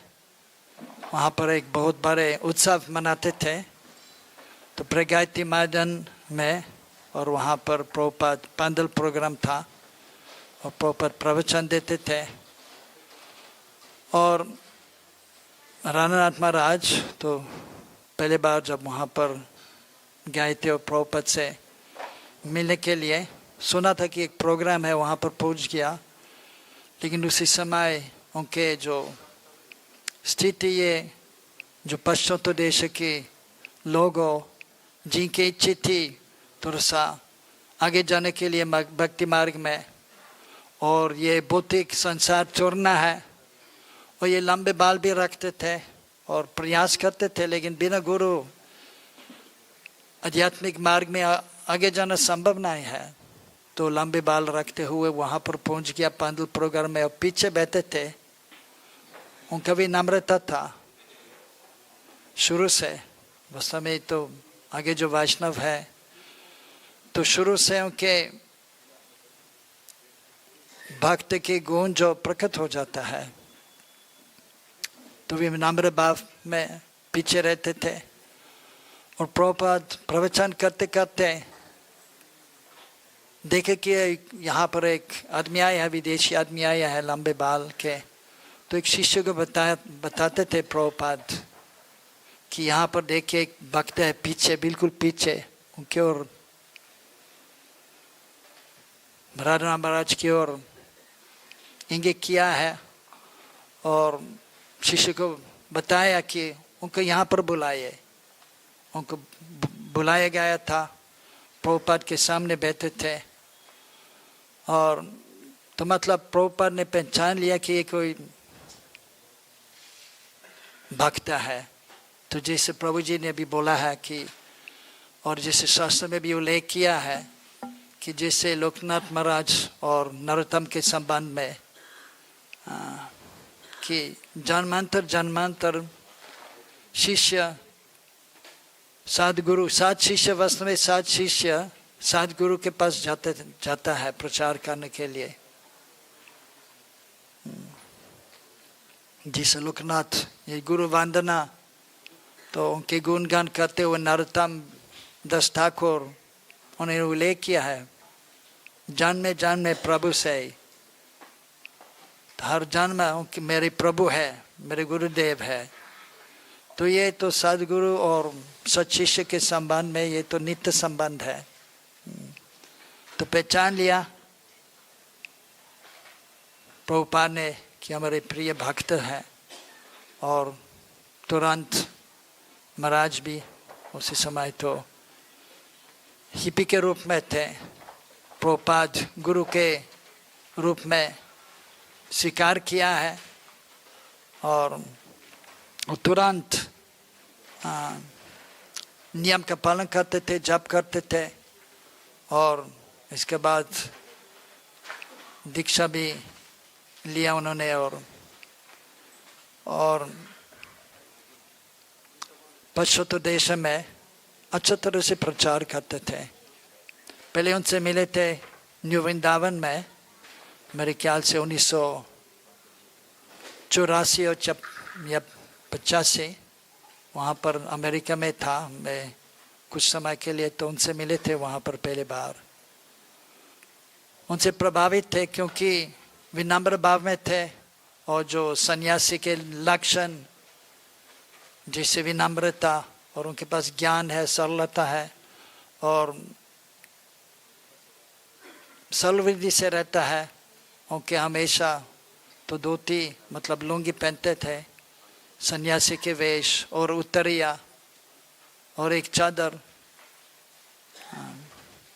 तो उनसे प्रभावित थे, उनसे बात भी किए थे, और देखा ये कि एक वास्तव बहुत ऊंचे कोटि के भक्त है, विद्वान है, और उनके पास भक्ति है।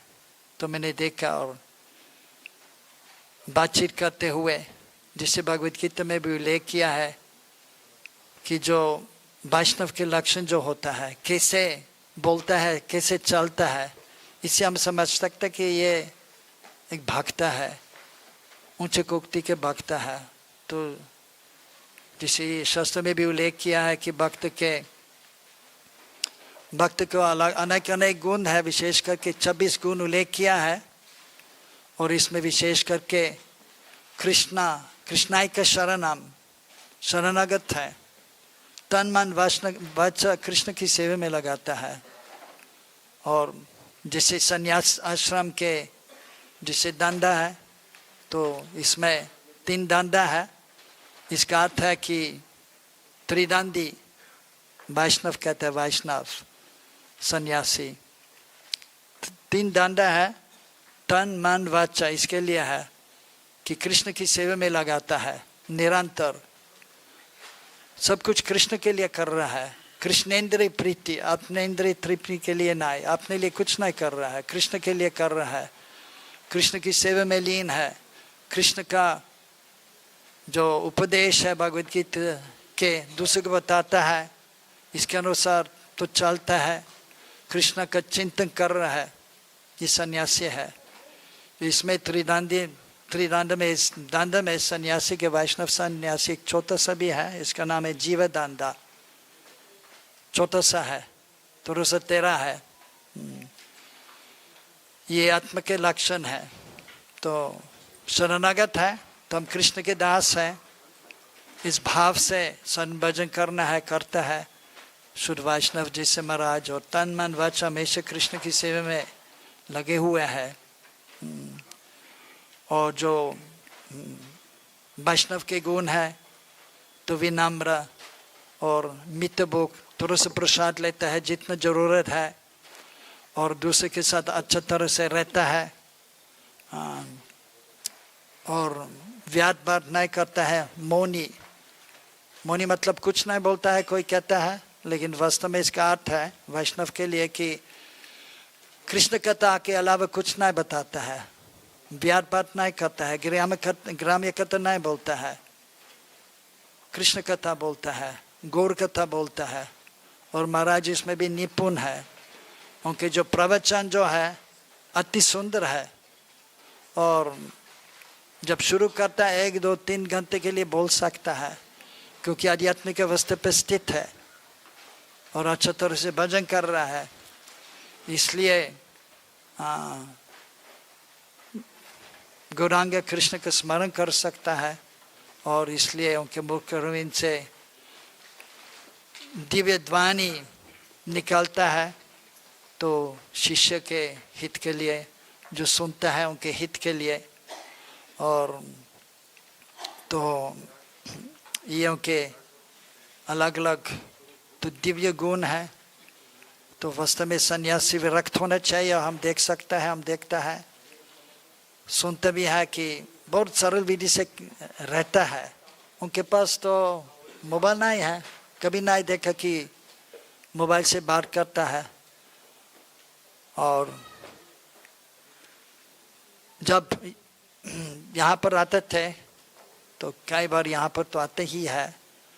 और यह है कि शुरुआत में तो ज़्यादा भक्त लोग नहीं थे यहाँ पर, 1980, 81 इत्यादि 85। और जब महाराज यहाँ पर आते थे, मैं हमेशा प्रयास करता था, अभी धर्मात्मा करता है, जो वरिष्ठ भक्त लोग का देखभाल करते थे उनको विशेष करके महाप्रसाद भी देते थे। तो मैं भी देता था महाप्रसाद, प्रभु शिष्य को देता था और सन्यासी को। और लेकिन महाराज को देना कभी मुश्किल था, तो बहुत विरक्त है, अल्पाहार। तो एक बार फोगलाश्रम में रहते थे, तो मैंने उनको बोल दिया सुबह आपको महाप्रसाद दे दूंगा। उन्होंने बोला ठीक है, हाँ। और वहाँ पर पहुँच गया, लेकिन कहीं पर और चले गया था, तो दूसरे को दे दिया। हाँ, लेकिन यह कि इसमें रुचि है, नाम रुचि है महाराज के, और प्रवचन में रुचि है, सेवा रुचि है, प्रसाद भी पाता है लेकिन अल्प मात्र से, और सरल प्रसाद। जैसे प्रभुपाद भी कहते थे, वास्तव में ये महाप्रसाद जो है ये सेवक के लिए तो है, पुजारी के लिए उनके अधिकार है, और लेकिन विशेष करके गृहस्थ के लिए है। क्योंकि जो सन्यासी जो है वास्तव में सरल विधि से तो रहना चाहिए, और प्रसाद भी सरल विधि से लेना, सरल प्रसाद लेना है। तो लेकिन महाप्रसाद इसमें बहुत घी है और मिठाई है, लेकिन फिर भी थोड़ा बहुत ले सकता है अल्प मात्र से। लेकिन महाराज तो उदाहरणार्थ के लिए तो ज़्यादा नहीं लेते थे। हाँ, महाप्रसाद उनको देना तो मैं प्रयास किया था, लेकिन थोड़ा सा कभी कभी ग्रहण करते थे। और एक बार मैंने सुना कि कोविड के समय अमेरिका में थे, किसी के उनके शिष्य के घर पे रहते थे, और तो घर वाले ने बोला ठीक है, माता जी बोलती थी मैं प्रसाद बनाऊंगा, तो महाराज ने मना किया, नहीं मैं खुद बनाऊंगा। और सब्जी बनाते हुए पा लेते थे, भगवान का अर्पण करते हुए। तो तैयार है सेवा करने के लिए, दिव्य ज्ञान देने के लिए, दूसरे की देखभाल करता है, जिसे प्रभु जी ने बोला है, और पूछते आप कैसे हैं और क्या समाचार है, और सबके हित, सर्वभूते ही तेरा था, ये वैष्णव के लक्षण है। दूसरे के बारे में सोचते हैं, सिर्फ अपने लिए नहीं सोचता है। तो सर्वविधि से रहता है, और ये वैष्णव के अच्छे उदाहरण है। तो उनके जीवन वैष्णव सन्यासी के सर्वविधि से रहता है, और दूसरे की सेवा नहीं लेता, लेकिन फिर भी करते भी है। तो उनके तो ये गुरु के रूप में है, लेकिन गुरु भी नहीं सोचता मैं गुरु हूँ और ये मेरे शिष्य है, ये सोचते मैं गुरु, मैं अपना गुरु के दास हूँ, मैं सेवा करता हूँ, मेरे पास आए ऐसे उनको दिव्य ज्ञान देता हूँ, मैं उनकी सेवा कर रहा हूँ। जैसे भक्ति सिद्धांत प्रभुपाद भी कहते थे, अगर कोई बोलता मैं गुरु हूँ, ये गुरु नहीं है, ये गुरु है। बांग्ला शब्द है गुरु, मतलब गाय है। गाय तो पूजनीय है, लेकिन क्या ज्ञान दे सकती है गाय? तो वैसे ही वास्तविक गुरु तो विनम्र भाव में रहता है, सोचता है मैं तो ये सेवा कर रहा हूँ तो इस पार में हूँ, लेकिन वास्तव में मैं तुच्छ हूँ और गुरु की कृपा से मैं कर पाता हूँ ये सेवा। उनके ये अभिमान नहीं है, भौतिक अभिमान नहीं है, मैं कुछ हूँ, मैं तुच्छ हूँ। ये पक्व दायनत्व आध्यात्मिक अवस्था पे स्थित है। मैं तुच्छ हूँ, भगवान के दास हूँ, दास दास अनुदास, भगवान के दास के दास के दास हूँ, इस अवस्था पे है वैष्णव। लेकिन दूसरे के हित के लिए सोचता है, दूसरे की सेवा में है, दूसरे की सेवा कर रहा है, विनम्र भाव में रहते हुए दिव्य ज्ञान देता है सेवक के रूप में, दूसरे की सहायता करता है और अपने लिए तो कुछ नहीं मांगता है। तो ये वैष्णव सन्यासी के अच्छे उदाहरणार्थ के लिए तो उनके जीवन है। तो और उनके तो अनेक तो दूसरे गुण भी है। तो विशेष करके जो दूसरे के साथ उनके गुरु भाई के साथ अच्छा संबंध है और ये भी देखता है कि आनंद अनुभव करता है निरंतर। और जैसे कभी जब उनसे मिलता है, उनको देखता है, हमेशा तो हंसते हुए रहता है और कभी उनको तो मतलब कि मुख मंडल जो है कभी है कि जैसा हम तो देख सकता है कि कोई सुखी है या दुखी है, मुख से तो देख सकता है और हमेशा आनंद पूर्वक तो भजन करता है और ये हम के चेहरे पे देख सकता है, कभी दुख नहीं है। सिर्फ यह है कि जैसे शास्त्र में भी उल्लेख किया है, पर दुख दुखी, जब दूसरे दुखी है तो ये शुद्ध वैष्णव भी दुखी हो जाता है। मान लीजिए अगर शिष्य की कोई समस्या है तो दुखित है तो थोड़ा सा दुखी भी हो जाता है, लेकिन इसके बाद स्नेहपूर्ण तो कि सहयोग देने के लिए तो हमेशा तैयार है और करता है, तैयार है। तो अपना दिव्य ज्ञान देता, अपना सुख देता है। हे गुरु ज्ञानदा दीन बंधो स्वानंद स्वानंद, तो जो अपना नाम जो अनुभव करता है कृष्ण भावना में तो ये दूसरे को देता है। हे गुरु ज्ञानदा दीन बंधु स्वानंद दाता करुण काय के सिंधु, करुण के सागर है। वृंदावन हास्य अवतार, वृंदावन से आया हुआ है। तो अगर मुक्त नित्य पुरुष है, नित्य सीधा है तो आया हुआ है, या अगर कोई उत्तम अवस्था पर पहुंच सकता है तो इसमें भी साधक के रूप में तो ब्रज भाव में है। श्री चैतन्य महाप्रभु ने ब्रज भाव दिया है और हम भी देख सकता है कि महाराज तो उनके जो ब्रज के प्रति उनकी आसक्ति है, धाम के प्रति या नवद्वीप धाम जो हमारे महाप्रभु जो हमारे इष्टदेव है या राधा कृष्ण प्राणनाथ है, उनके धाम के प्रति महाप्रभु राधा कृष्ण के प्रति उनके दिव्य तो आसक्ति है, प्रेम है और ये दूसरे को देता है। तो हमारे हित के लिए राधा प्रणय प्रचरा और रानी का गुणगान भी करता है वैष्णव। और ये भी एक गुण है, उनके गुण है जो मेरे को बहुत अच्छा लगता है कि वास्तव में तो आध्यात्मिक अवस्था पे स्थित है और इसी दूसरे थे कि जो देहधारी जीव जो है, मनुष्य शरीर में रहते हुए जीव जो है, तो सिर्फ शरीर नहीं देखता है लेकिन वास्तव में जीव देखता है, कृष्ण को देखता है दूसरे के दिल में। जिसे भी उसने किया है तो चैतन्य चैतन्यमृत में तो शुद्ध वैष्णव निरंतर सिर्फ दो जो अलग अलग इंद्रियों के जो विषय जो होता है इसमें इस भौतिक जगह में सिर्फ ये नहीं देखता, सिर्फ शरीर नहीं देखता है, ये कृष्ण को देखता है, आत्मा को देखता है। और वैसे ही तो जब बोलता है शुद्ध वैष्णव तो पहचान सकता है कि एक शुद्ध वैष्णव है। उस अवस्था पे आत्मा के अवस्था पे है, तीन गुण से परे है। जैसे कई बार हमसे उनसे मिले थे और स्नेहपूर्ण दूसरे के आलिंगन करता है हर बार जब मेरे को देखता है तो भगवान की कृपा से एक पाद में हूँ, तो और तो जब उनसे मिलता है हमेशा मेरे आलिंगन करता है और पूछता है कैसा है, और लेकिन वहाँ पर भी आत्मा के शब्द उच्चारण करता है, you are a noble soul, ऐसे करते हुए सिर्फ शरीर की बात नहीं करता है।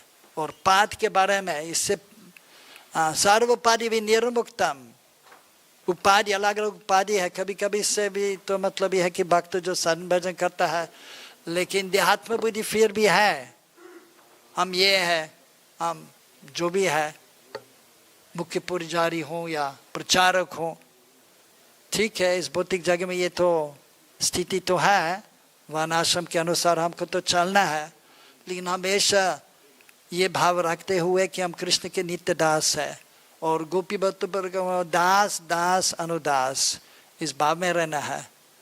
तो ये हम दिखता है कि तो हमेशा इस आध्यात्मिक अवस्था पे है, विनम्र भाव में है, परिपक्व दैनवत्व है, तो मतलब अपना स्वरूप आध्यात्मिक स्वरूप अनुभव करते हुए तो तब परिपक्व दैनवत्व प्रकट हो जाता है। अन्यथा तो हम प्रयास करें विनम्र होने के लिए, विश्वास श्रद्धा तो रखना तो है, लेकिन दृढ़ विश्वास ईश्वर वैष्णव के पास है। और शरणागति हम प्रयास करें मंगलातिक जाते हुए जप करते हुए, लेकिन पूर्ण शरणागति तो उनके है जो आध्यात्मिक अवस्था पे स्थित है, जो तीनों गुण के परे है। तो ये सब उनके दृढ़ विश्वास तो देख सकते हैं, उनके विनम्रता परिपक्व दिन विनम्रता देख सकता है, उनके दृढ़ विश्वास गुरु गौरांगा राधा कृष्ण में, और ये दूसरे को देता है। और इसलिए उनके पास बहुत सारे भक्त आ जाता है, उनके अनुगत्य में काफ़ी शिष्य कितने शिष्य है, 10,000 और लगभग और 12,000 से ज़्यादा है। और दूसरे भक्त लोग भी उनके अनुगत्य में चलता है, दूसरे वैष्णव, क्योंकि उनके ये दिव्य गुण उनके पास है, जो वैष्णव जो आगे है उत्तम वैष्णव के गुण हम देख सकता है। और तो ये तो जैसे अलग अलग समाज भी है, हमारे आंदोलन है, दूसरे आंदोलन भी है, और जैसे अलग अलग ब्रिजवासियाँ भी है, उनके भाव है शायद थोड़ा सा अलग है, लेकिन सबको सम्मान देता है। जैसे दूसरे प्रसिद्ध वैष्णव जो है, जो ब्रज में रहता है, उनके साथ महाराज सबके साथ उनके अच्छा संबंध है। जब यहाँ पर आते ब्रज में दूसरे वैष्णव गौड़ीय वैष्णव के पास भी जाता है, उनसे मिलता है। तो लेकिन फिर भी जो प्रभुपाद के जो नियम है, और जैसे हमारे गौड़ीय वैष्णव संप्रदाय विशेष करके प्रभुपाद को के अनुगत्य में चलते हुए, उसके बाद भक्ति सिद्धांत प्रभुपाद और भक्ति विनोद धारा जो है, और रूप वैष्णव धारा तो है, हम रूप वैष्णव अपने आप को कहलाता है, तो इसका अनुगत्य इसमें चलता है, लेकिन दूसरे को भी सम्मान देता है। जो भी दूसरे वैष्णव हो, अलग संप्रदाय में भी हो, क्योंकि सिर्फ शरीर नहीं देखता है, उपाधि नहीं देखता है, लेकिन आत्मा देखता है, और आत्मा भगवान के साथ उनके संबंध गौरी वैष्णव हो, दूसरे संप्रदाय के भी हो। तो ये बहुत मेरे को बहुत अच्छा लगता है, क्योंकि ये तो ऐसे तो होना चाहिए, इससे परे रहना चाहिए। ये हम ये है इस आंदोलन के, दूसरे आंदोलन का है, तो इससे परे रहता है, सबके साथ दूसरे के साथ अच्छा संबंध है। ये एक विशेष गुण है शुद्ध वैष्णव के। तो उनके अलग अलग तो दूसरे गुण भी है, लेकिन समय तो कम है, और इसलिए वाणी को विराम देता हूँ और एक बार महाराज को प्रणाम करता हूँ।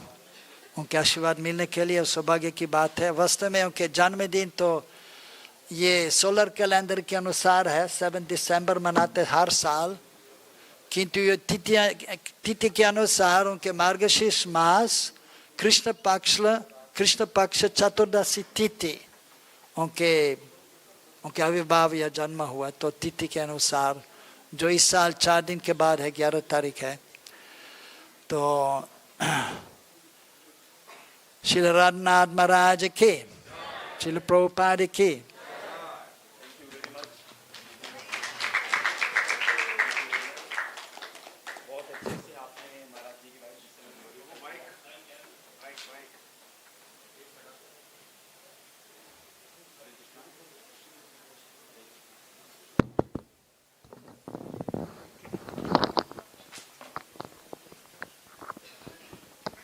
हरे कृष्णा। प्रभु जी ने बहुत अच्छी तरह से हम लोगों को महाराज जी के विषय में बताया, और मोस्ट इम्पॉर्टेंट बात इसमें जो बताई प्रभु जी ने कि कैसे भक्ति जो है हमारे चेहरे पे और किस तरह से प्रकट होती है, और इस तरह से देख के हम लोग कैसे, और ख़ास करके महाराज जी के विषय में जो बताए कि संतों के दर्शन, हम लोग कहते हैं ना संतों के दर्शन कर लो तो हमारे बहुत से कष्ट दूर हो जाते हैं। तो दर्शन मात्र ही, हम मिले या ना मिले कुछ नहीं, एक बार दर्शन आपने किसी संत की किए और संत ने आपको देख लिया तो समझ लो आपका कल्याण हो गया। तो प्रभु जी के कहने का आशय यही था कि हम लोगों को हृदय से अपने गुरु को उनके शरण लेनी चाहिए और उनका आश्रय लेना चाहिए और अपनी भक्ति का पोषण करना चाहिए। इसी के साथ मैं चंद्रमुखी माता जी से रिक्वेस्ट करूंगा कि आकर के गुरु महाराज के विषय में 2 शब्द कहें, जस्ट फॉर 2-3 मिनट बोल सकते हैं माता जी।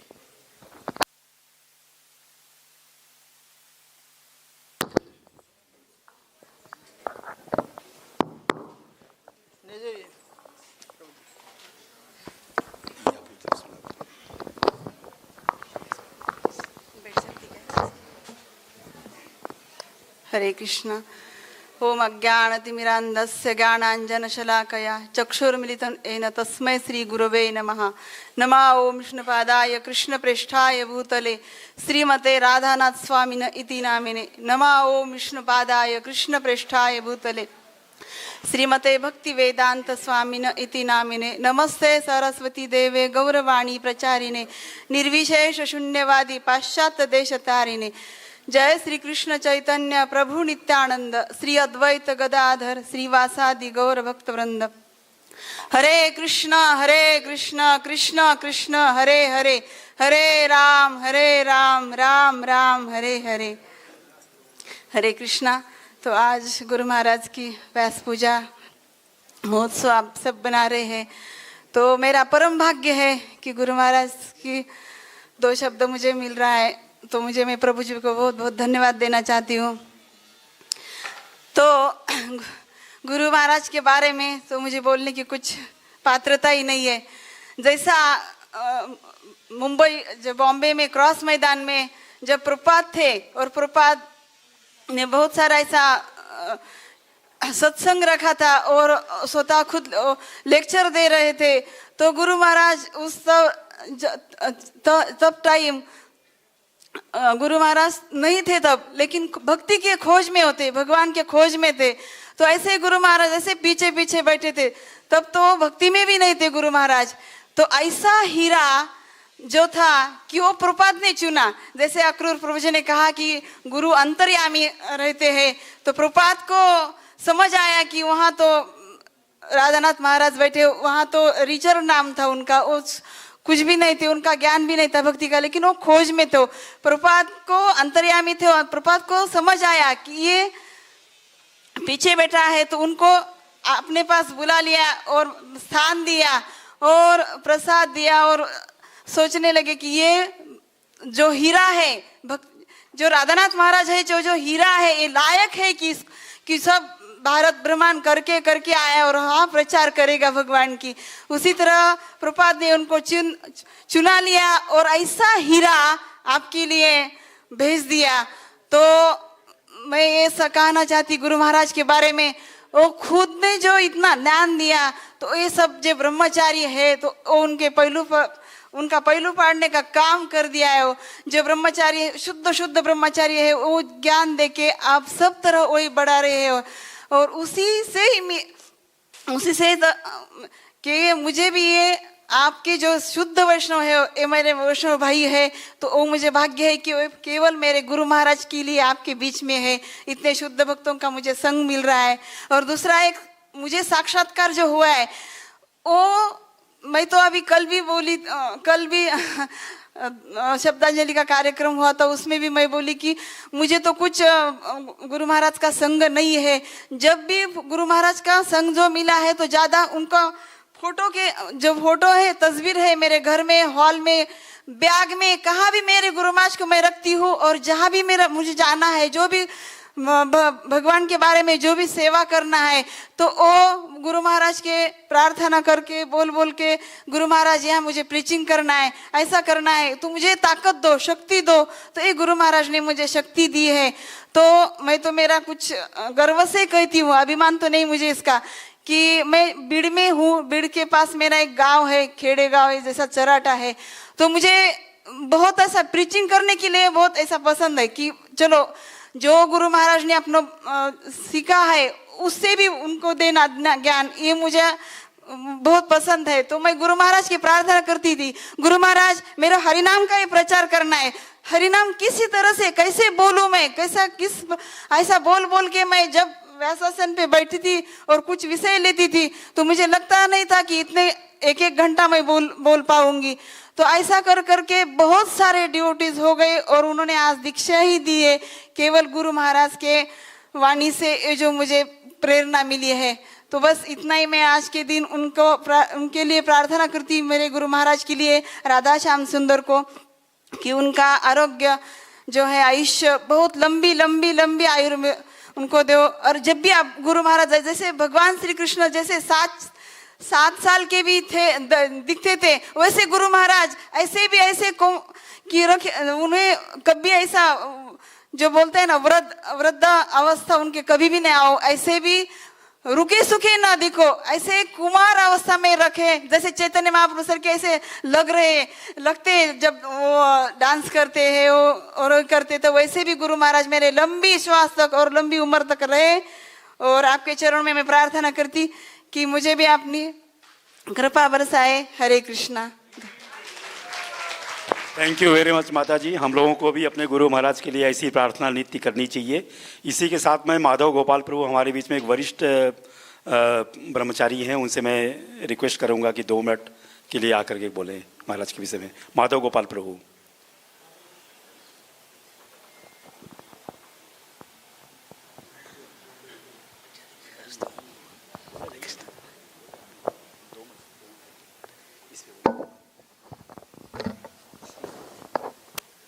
हरे कृष्णा। ओम अज्ञानतिमिरन्धस्य ज्ञानाञ्जनशलाकया चक्षुरुन्मिलितं तस्मै गुरुवे नमः। मेरा परम सौभाग्य है महाराज के बारे में बोलने का अवसर प्राप्त हुआ है। वैसे उनके बारे में बोलने के लिए तो बहुत कुछ है। उनकी कृपा से लास्ट 17 साल से उनकी सेवा करने का अवसर प्राप्त हुआ है वृंदावन में। लेकिन उनके साथ में सेवा करते करते जो हमने उनके बारे में जो मैंने उनका जो संग प्राप्त हुआ, उनमें 2 चीज़ें मैंने सीखी है। उनका सरल और बहुत ही प्रेमी, ये जो 2 उनके विशेष गुण मैंने बहुत नज़दीक से देखा है। फिर उनका प्रेम अपने शिष्यों के प्रति हो, अपने गुरु बंधु के प्रति हो, या फिर उनके जो पुराने मित्र हैं उनके प्रति हो। तो ये बहुत विशेष गुण है उनका, जो मैंने बहुत अच्छी तरह उनको देखा हुआ है। और सरलता की तो पराकाष्ठा है। कोई भी उनसे मिले, अगर किसी ने सामने उनको दंडवत डाल दिया है तो वो खुद दंडवत डालना ही है। भले वो सन्यासी है, लेकिन सामने वाला व्यक्ति अगर छोटा बालक भी है, अगर बालक ने भी अगर दंडवत किया हुआ है तो वो उनको दंडवत करते हुए मैंने देखा हुआ है। तो वैष्णव उनकी ये जो पराकाष्ठा है, ये मुझे प्रेरित करती है कि किस तरह एक साधु को सरल और प्रेमी होना चाहिए। तो गुरु महाराज से मैं प्रार्थना करता हूँ कि आज की परम दिन मुझे इस प्रकार के गुणों को वो प्रदान करे और उनकी सेवा करने का ऐसा अवसर प्राप्त होता रहे। Hare Krishna. Thank you very much Madhav Gopal Prabhu. Sorry Madhav Gopal Prabhu पहले ब्रह्मचारी थे, अब गृहस्थ हो गए हैं। तो अब इसी के साथ में हम लोग इस कार्यक्रम का समापन करते हैं और साथ में इसके बाद अब पुष्पांजलि और उसके बाद सबको यहाँ पे प्रसाद मिलेगा जो अभी महाराज जी को ऑफरिंग हुई है और इसके बाद पूरा लंच प्रसाद स्पॉन्सर हुआ है, गौशाला में जाकर के सब लोग ले सकते हैं। हरे कृष्णा। मुकुंद प्रभु से मैं रिक्वेस्ट करूँगा आप पुष्पांजलि प्रिसाइड कर देंगे तो अच्छा है। हरे कृष्णा।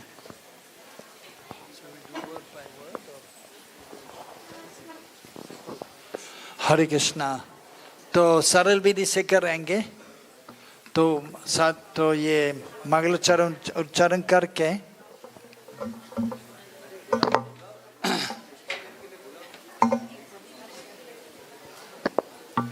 तो पुष्प ले लीजिए और मंगलोच्चारण उच्चारण करके तो महाराज के प्रणामांतरा एक बार उच्चारण करेंगे और 3 बार पुष्पार्पण करेंगे। क्या कथाई है?